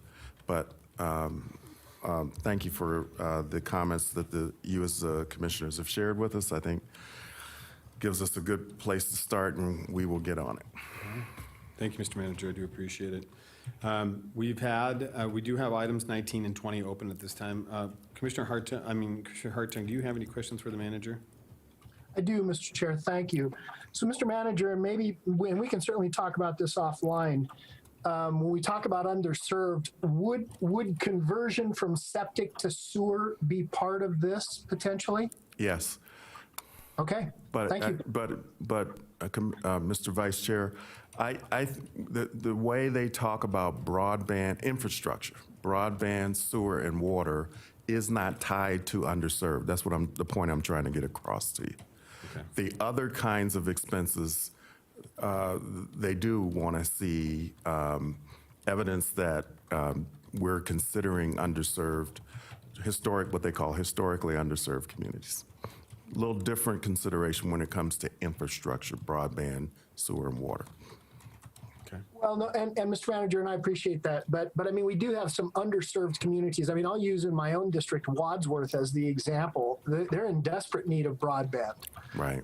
It would be a great addendum to that community, and in fact, it would probably assist in growing it a little bit, as would, of course, wastewater or a wastewater facility, a treatment facility. And I think that there's some opportunities for, if we start looking more globally at that opportunity to build treatment plants, there may be outside our county, people who would want to hook in that would help us ultimately to pay for such infrastructure. So I look forward to having a deeper dive in this conversation, and I appreciate the answers, and I appreciate the clarification. Thank you, Mr. Chairman. Mr. Manager, I also have a quick question for you. As you know, and it's interesting that Vice Chairman brought that up in regards to Wadsworth and internet. For the example, if you were to try to bring fiber to Wadsworth from the Reno Sparks area, Right. a lot of that's going to have to cross federal property. Yes. And to do that, you're going to have to go through the NEPA process and different requirements, which cost money. Right. And it costs, are those waived in these? Is that something that we can, because those are costs that are realized costs that are going to be part of this, that we're going to basically be giving money back to the federal government that they just gave us. What are the ramifications of those processes going across federal property, bringing that type of infrastructure in? What does that look like? Now, obviously, we're still continuing to pursue the lands bill to address some of those concerns. Right. But until we have that addressed, very different, as we've said here at this county for many, many years, Washoe County is very different than any county east of the Mississippi because of the way of public lands and because they don't have them back there. So how are those being addressed here through this process when we talk about infrastructure, when we talk about sewer, we talk about water, because those lines will have to cross some of those properties? They will, but with regards to broadband, what the recent history shows in working with the FCC and the federal agencies is, first of all, there is no automatic waiver of those fees or rights of way issues and that kind of thing. Very often what in rural counties that have to traverse large expanses of land, you're looking at what's called a hybrid broadband system, not to get into the details, but part of it would be fixed wireless so that you're not having to lay fiber across those stretches of land. I suspect in the areas we're looking at, whether it's Wadsworth or Washoe Valley, not so much in Incline Village, those are the kinds of considerations we'll have to look at, Mr. Chair. And we are in discussions already with the folks that have experience with delivering services to communities like ours who can help us. I think that brings up another point, which is even though we have 3 or 4 year window to do these things, when you look at some of these mega infrastructure projects like broadband or perhaps water and sewer, we may be using this money to, first of all, you're going to need to do feasibility studies and that kind of thing to determine how much money you're going to need to spend. And we may be looking for other sources of grants and funding to supplement what we have, because you're not going to be able to complete it. Correct. By the time you figure out what the need is and how to configure it. Understood. More to come. Thank you, sir. Commissioner Hartung, you said one final comment? Yes, Mr. Chairman, thank you so much. And to the manager's point and to your point, we have a fairly large population of tribal constituents in Wadsworth, and we may be able to partner with them to get some of this stuff accomplished, that they may have additional grant funding to help us achieve this goal for that entire area, that entire region. So I completely agree with your comments and understand the question. And again, the tribe may be able to assist us with some of those, I'll call them stumbling blocks in terms of time. Thank you. Well, thank you, Commissioner. I do appreciate that. I think we spent quite a bit of time on this. I do appreciate the manager and Ms. Valetich and their very extensive outline of this process, and we look forward to having further conversation with it. Both of these items are open. We have taken public comment on both of these items. At this time, I'm looking for a motion to not necessarily, I'm not going to take a motion on accepting the report, on item 19. I don't feel that's really necessary, but I am going to look for, there is a two-part motion in, for item 20 at this time for any of those wishing to make a motion.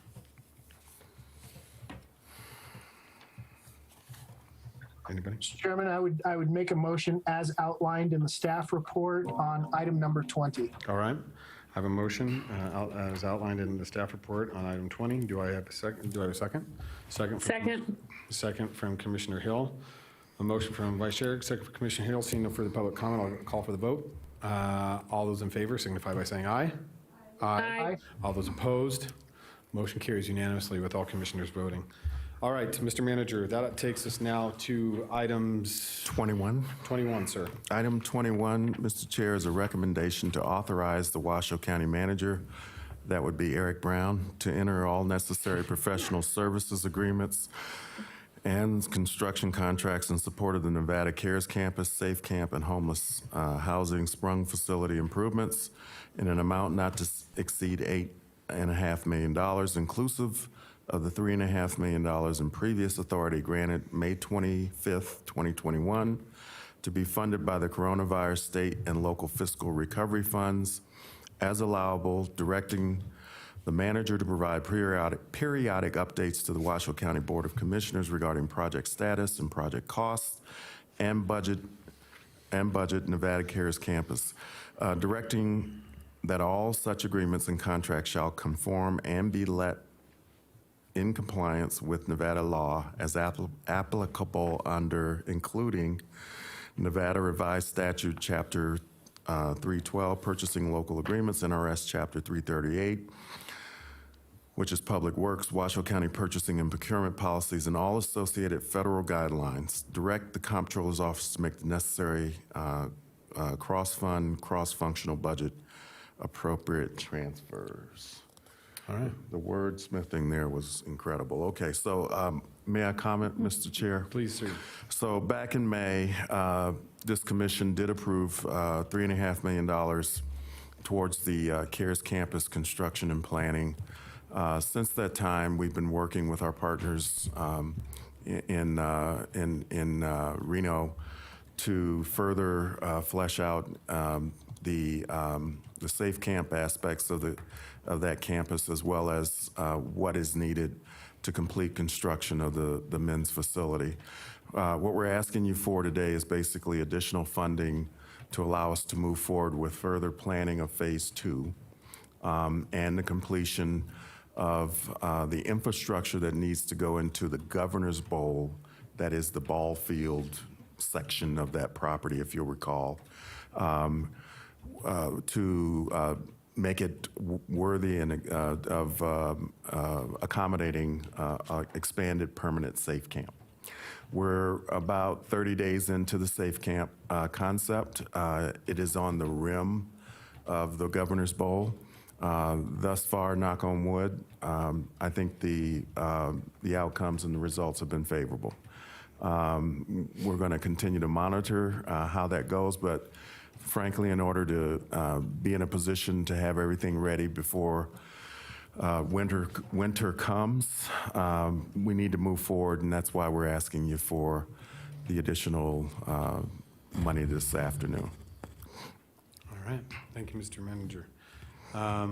Commissioners, Commissioner Hill, I have you signed in.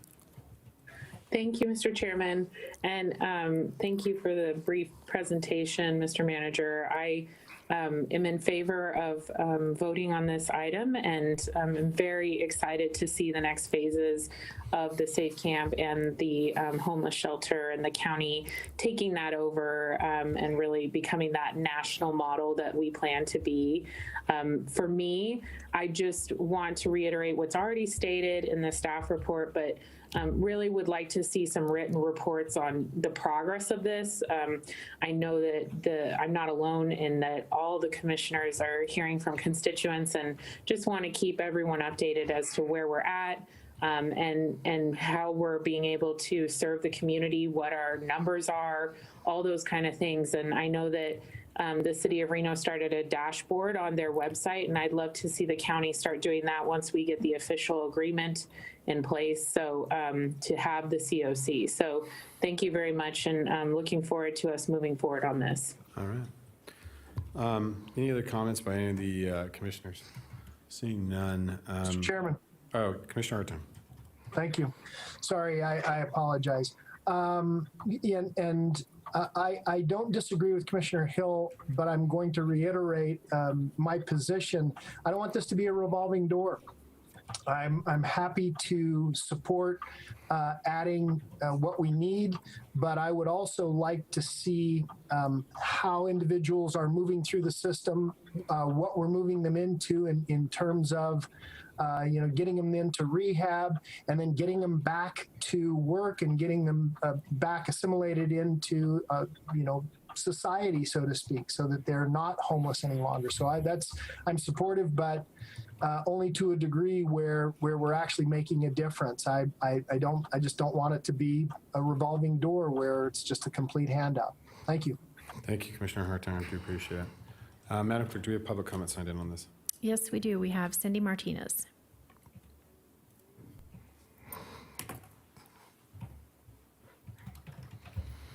Welcome, Ms. Martinez.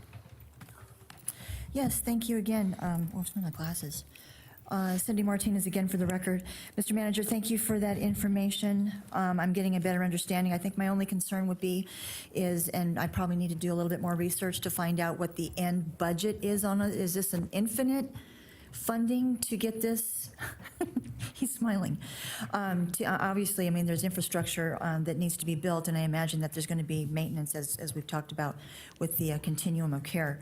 And I'm not a bleeding heart liberal. I think that you probably would know that from the months that I've been here, and I'm probably more characterized as to the right of Attila the Hun, but I'm not completely without compassion and hope for humane treatment.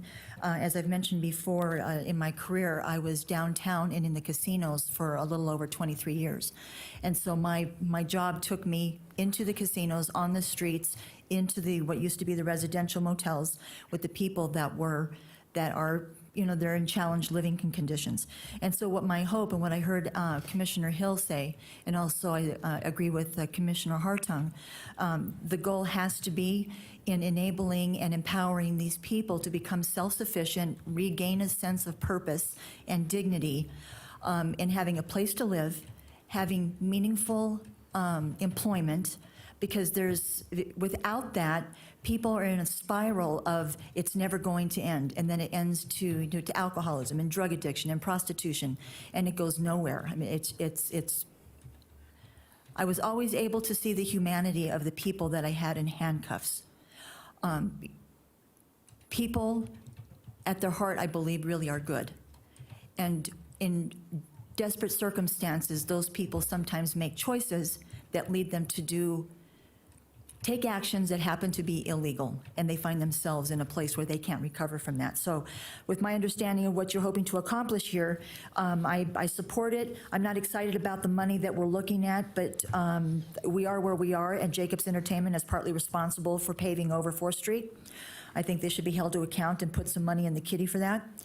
And then I would also say, if I could just withdraw from 22 and speak to 23 briefly, is I understand then, is this the triage center, is that part of the continuum of care, the wraparound stuff that's going to be part of the CARES campus? And I guess that's all I would say about that. So thank you, I appreciate that, and I hope that we can see our streets return to a little bit more sanity. Thank you, Ms. Martinez. All right. Mr. Brown. So, Mr. Chair, first of all, I want to acknowledge Vice Chair Hartung's comments. He has been nothing if not consistent in those comments as we've set forth on expanding the county's role. We understand that, Commissioner, it's not about building the shelters, it's about delivering the services to help people get where they need to be. We are very hopeful that within the next 30 days we can bring to this commission in a local agreement that will allow us to bring the lead role to the county. At that point, I think we're in a much better position to get started on the wraparound services and the delivery of those things. Right now, remember, that still resides with the city of Reno, and that kind of limits some of the things that we can do but rest assured, everyone on the county staff that's involved with homeless services is very focused on making sure we're not the revolving door and that we're moving forward. I do want to point out that as a result of that interlocal agreement, there is a cost-sharing agreement that's already in place. So we're kind of doing things out of sequence, again, because of the timing with which we need to move forward to make sure these things are in place before the winter. But the $8.5 million, as is addressed in the staff report, it will be included as part of that cost share agreement. What's envisioned in the interlocal agreement is that over the next year through June of 2022, City of Reno, City of Sparks, and the county will continue to share costs for these homeless shelters and services. So this is not a cost that will be borne by the county in and of itself. All right, thank you, Mr. Manager. I do appreciate it. I think a lot of the concerns have been voiced tonight, this afternoon, and we will address those in months to come. Hopefully that those ongoing costs and the efficacy of the CARES campus and the SAFE camp is going to be effective for our region. All right, with that being stated, at this time, if there's no further, I have no public comment, and I have no further comments from commissioners. I'm looking for a motion to accept the motion to accept. Motion to accept. I have a motion from Commissioner Jung, second from Commissioner Hill. Call for the vote. All those in favor signify by saying aye. Aye. Aye. All those opposed, motion carries unanimously with all commissioners voting. Commissioner Herman, can you please place your vote, ma'am? Thank you. All right, please affirm your votes on the screen. All right, perfect. Mr. Manager, we are on to item 22, sir. Item 22 is a recommendation to accept emergency rental assistance 2 allocation from the United States Department of the Treasury in the amount of $5,194,310, no county match, retroactive from May 10th, 2021 through September 30th, 2025, retroactively authorize the county manager to sign award documents and direct the comptroller's office to make the necessary budget adjustments and provide direction to staff regarding expenditure of these funds. And in chambers, we have Gabrielle Enfield, who will address the issue. All right. Ms. Enfield, welcome. Good afternoon. This is our second emergency rental assistance grant that we have received at ERA 2.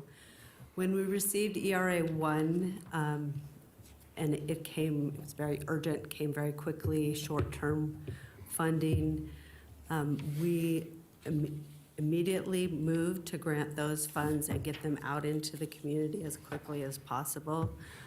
Our first rental assistance grant was $6.5 million, and those funds have been out in the community through Reno Housing Authority and available for rental assistance, back rent, as well as utility payments. And to date, $1.5 million have been paid for renters, and the funds continue to be available. $4.5 million of the first grant is still available through Reno Housing Authority, and they're continuing to assist renters. This second funding for assistance is a little bit different, has more flexibility, and we're looking to fund it a little bit differently than we did with the ERA 1. So we wanted to immediately get the rental assistance out into the community, and we subgranted basically the entire amount out to Reno Housing Authority, as they had already been providing this same kind of assistance for 7 months prior through CARES funding. With this new ERA 2 funding, we want to do some pilot projects. We have programs throughout Washoe County, both through the Human Services Agency as well as regional homeless services that provide assistance to people that have housing instability. I'm working with both of those groups to identify pilot projects for housing stability, homeless prevention, and rapid rehousing that we can use some of these funds for. Also, we may use some of the funds to competitively grant out to other nonprofits throughout the community for rental assistance. The program guidelines are very similar to the previous emergency rental assistance. 90% of it needs to be spent on financial assistance, basically paying for rent arrears, or utilities for people having trouble paying their housing costs, but we can also provide housing stability assistance. So some of that support for people to get into housing or to stay housed. I did hear some of the comments from the previous discussion about dashboard and really being transparent about what we're doing, and certainly that's something that we plan to do for all of the recovery funds. This program is also part of recovery funds, separate from the allocation that you were just having a discussion about, but it is important also to include to the public to let them know how we're spending those. So we intend to include those when we set up the dashboard and the website to let the public have, one, access to know where to go and where to find services, but also just to know how the funding is being spent. Great. Thank you, Ms. Enfield. I do appreciate that.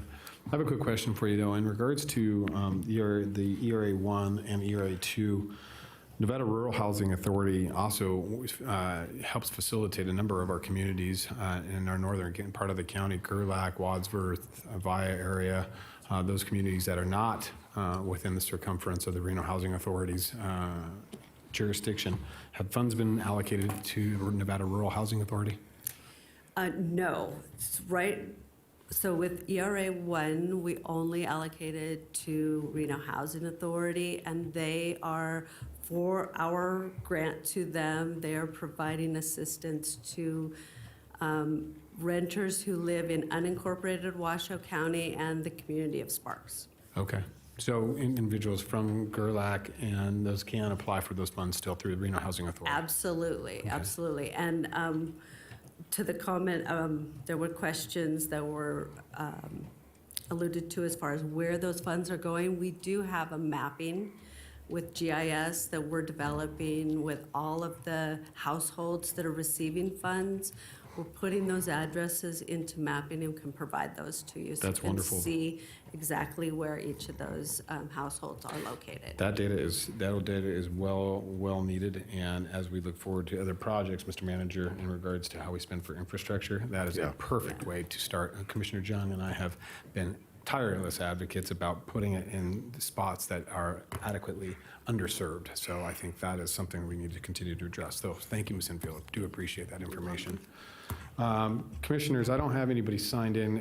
Commissioner Hill, Commissioner Hartung, do you have any comments or questions? None for me, Mr. Chairman. Thank you. All right. No, I just appreciate how thoughtful staff is being on this. I really cannot wait to see the full program. So thank you for the creative approach.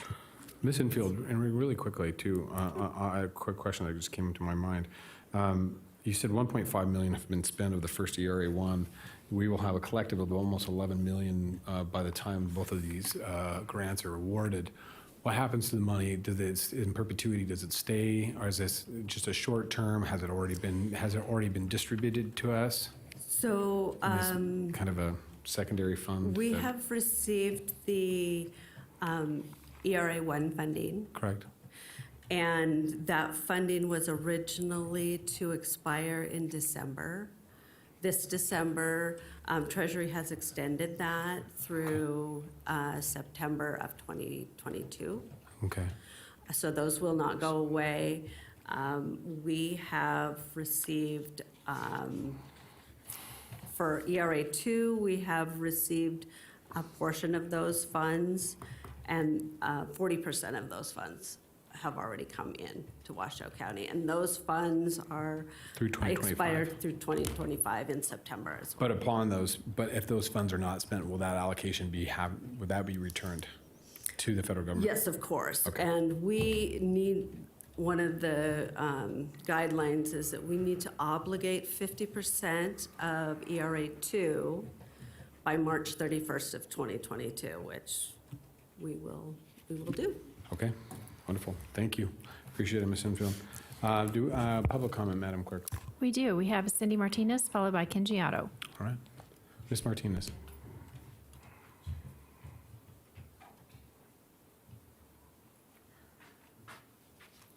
Thank you, Mr. Chair. Cindy Martinez again for the record.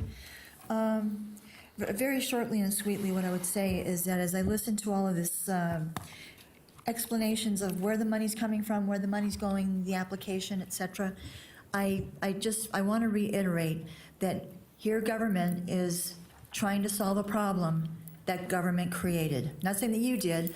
Obviously, what was done by the federal government and then cascading down to all of the states in declaring the emergency, shutting down all of the businesses, an unprecedented act. I hope that we can take going forward the wreckage created by ill-advised actions, and that perhaps if we do face this kind of a situation again, that we can respond to it rather than react. We can respond to it more proactively, responsibly, and sanely.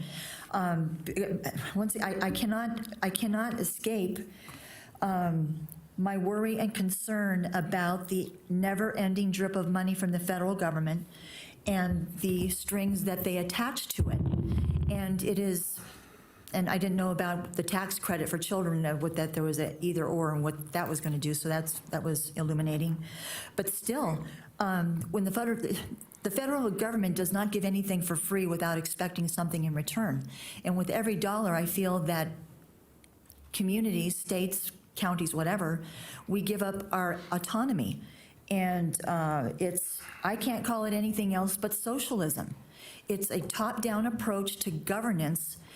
Local government has the power, the perception, and the ability to respond to local, and it's great that we've got money to solve these problems, but if they hadn't done this in the spring of 2020, we would not be sitting in this carnage waiting for money from the federal government and trying to solve the problems. I mean, all of these people that are receiving rental assistance, the landlords that didn't get paid or how they're being paid through federal money through rental assistance, it's just like the snake that eats its own tail. It's the inappropriate imposition and utility of government. I don't want government in my bedroom, in my grocery cart, in my wallet, in my hairdressing, in my lipstick. I mean, obviously there's some safety issues, but I just think that we've come to expect the solution to be government. And I do not want to worship at the altar of government. And many of the people that I work with and associate with, we have respect for government and its rightful place in our lives to facilitate things that need to be accomplished. But, I worship a God and I'm loyal to my country. I just don't want us to be beholden to the federal government. Thank you. Thank you, Ms. Martinez. Ken Giotto.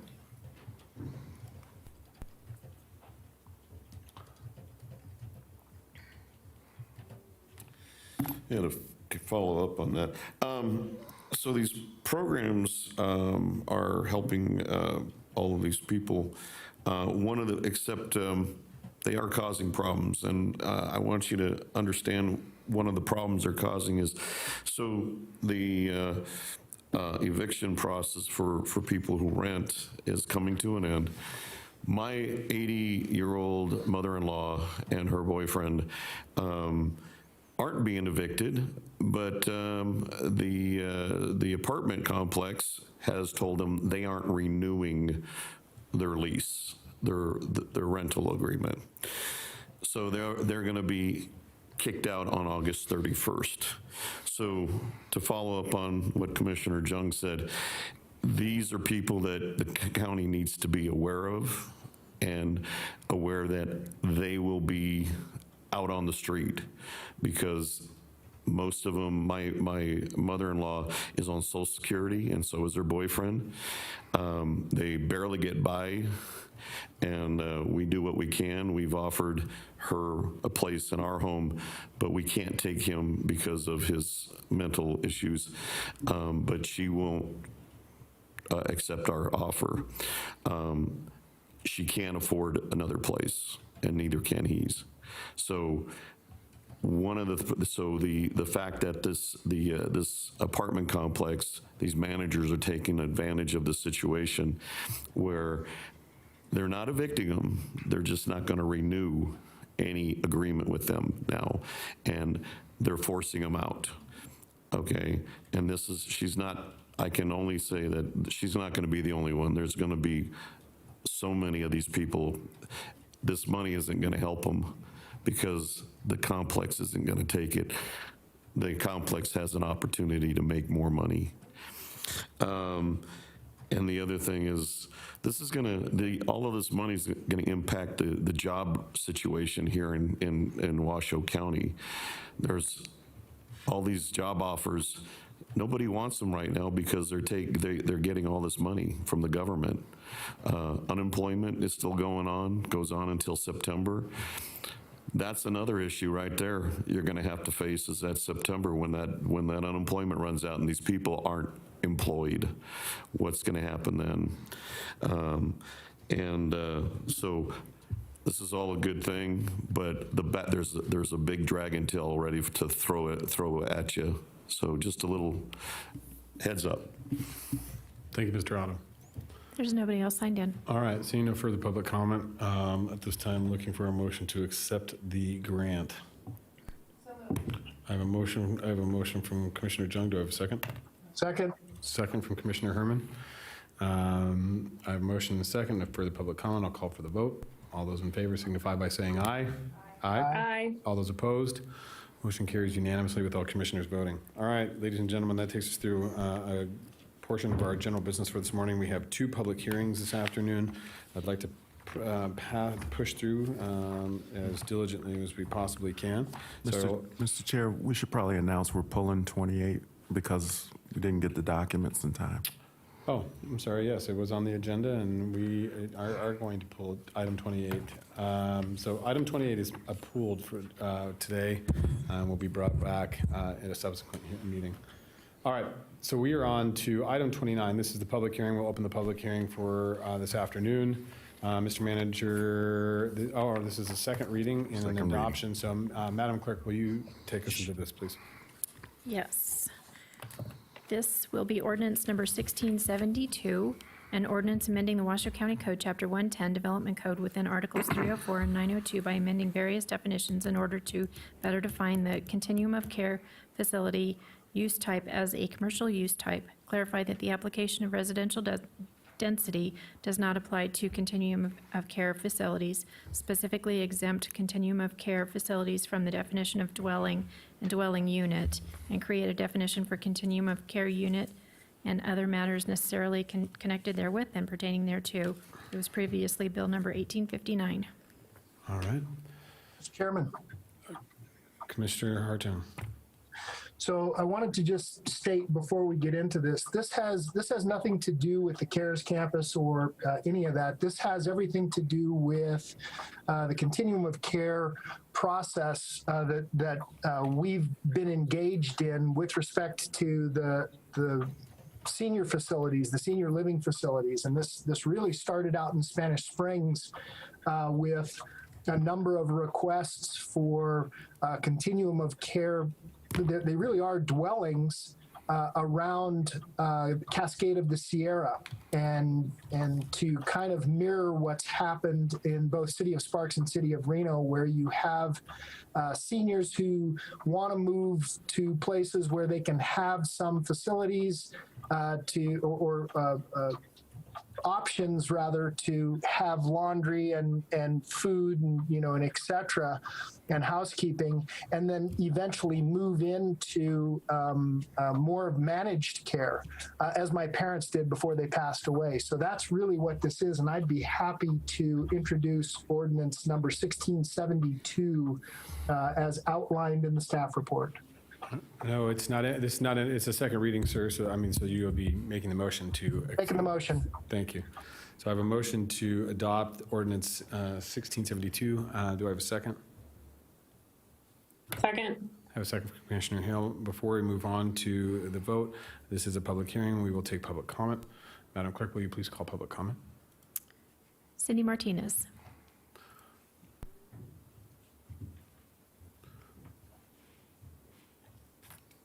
Welcome, Ms. Martinez. Thank you, Cindy Martinez, for the record. I appreciate your forbearance as I pick at this stuff. I think I understand. Thank you, Commissioner Hartung. We're talking about like Brookdales and stuff like that. My friend Aaron and I, when we were combing through the agenda and the documents, our concern were these elder prisons. I myself, I live in a 55 community, and so I've planned for my progression into memory care when this is all over and boots first. So this is not part of the CARES campus.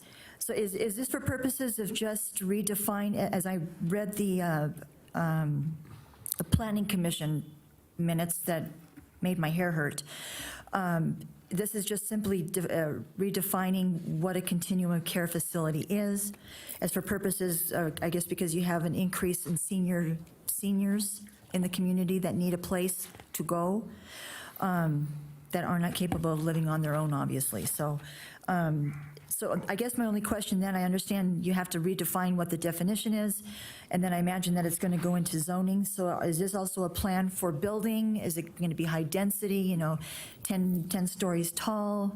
But are we talking about promenade joints? Are we talking about Brookdales? That's all. Thank you. Thank you, Ms. Martinez.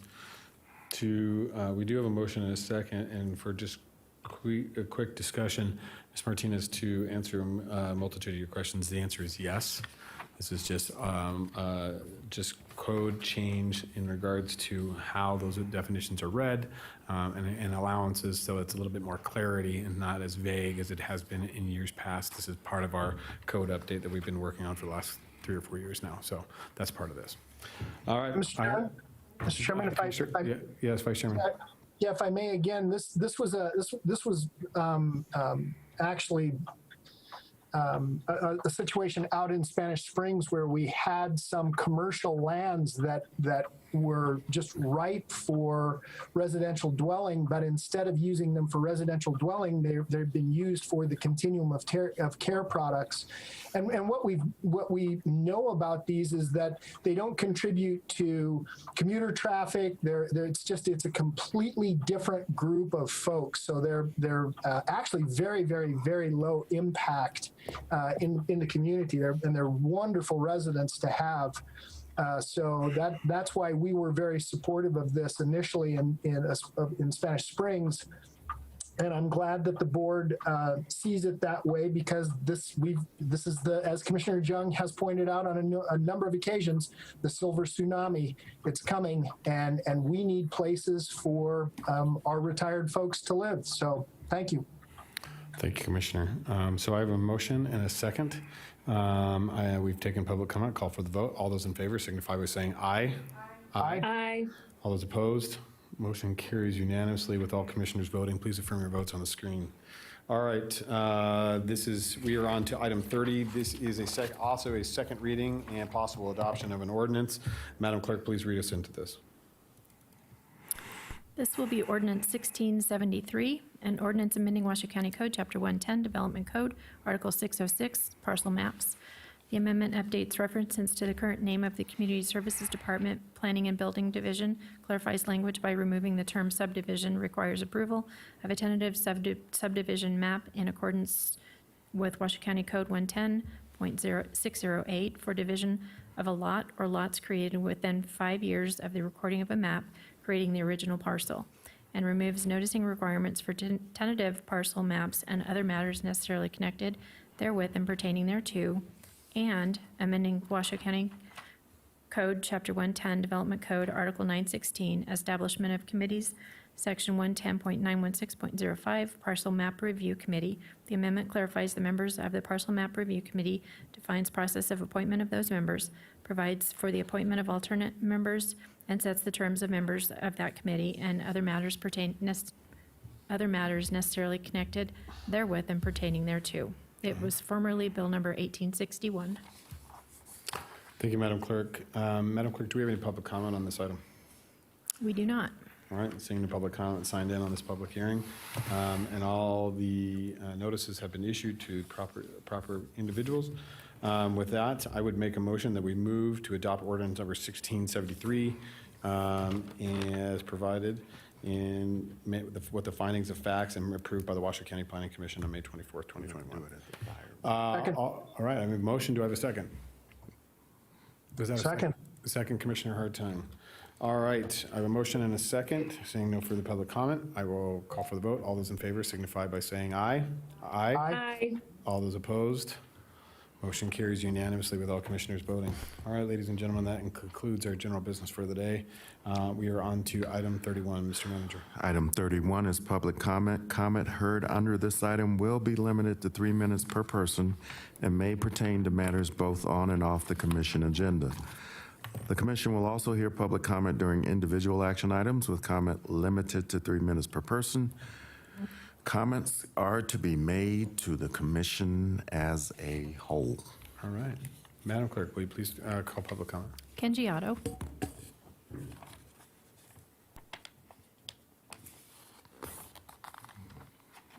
Welcome, Mr. Allen. So the first thing I'd like to say is congratulations to capitalism.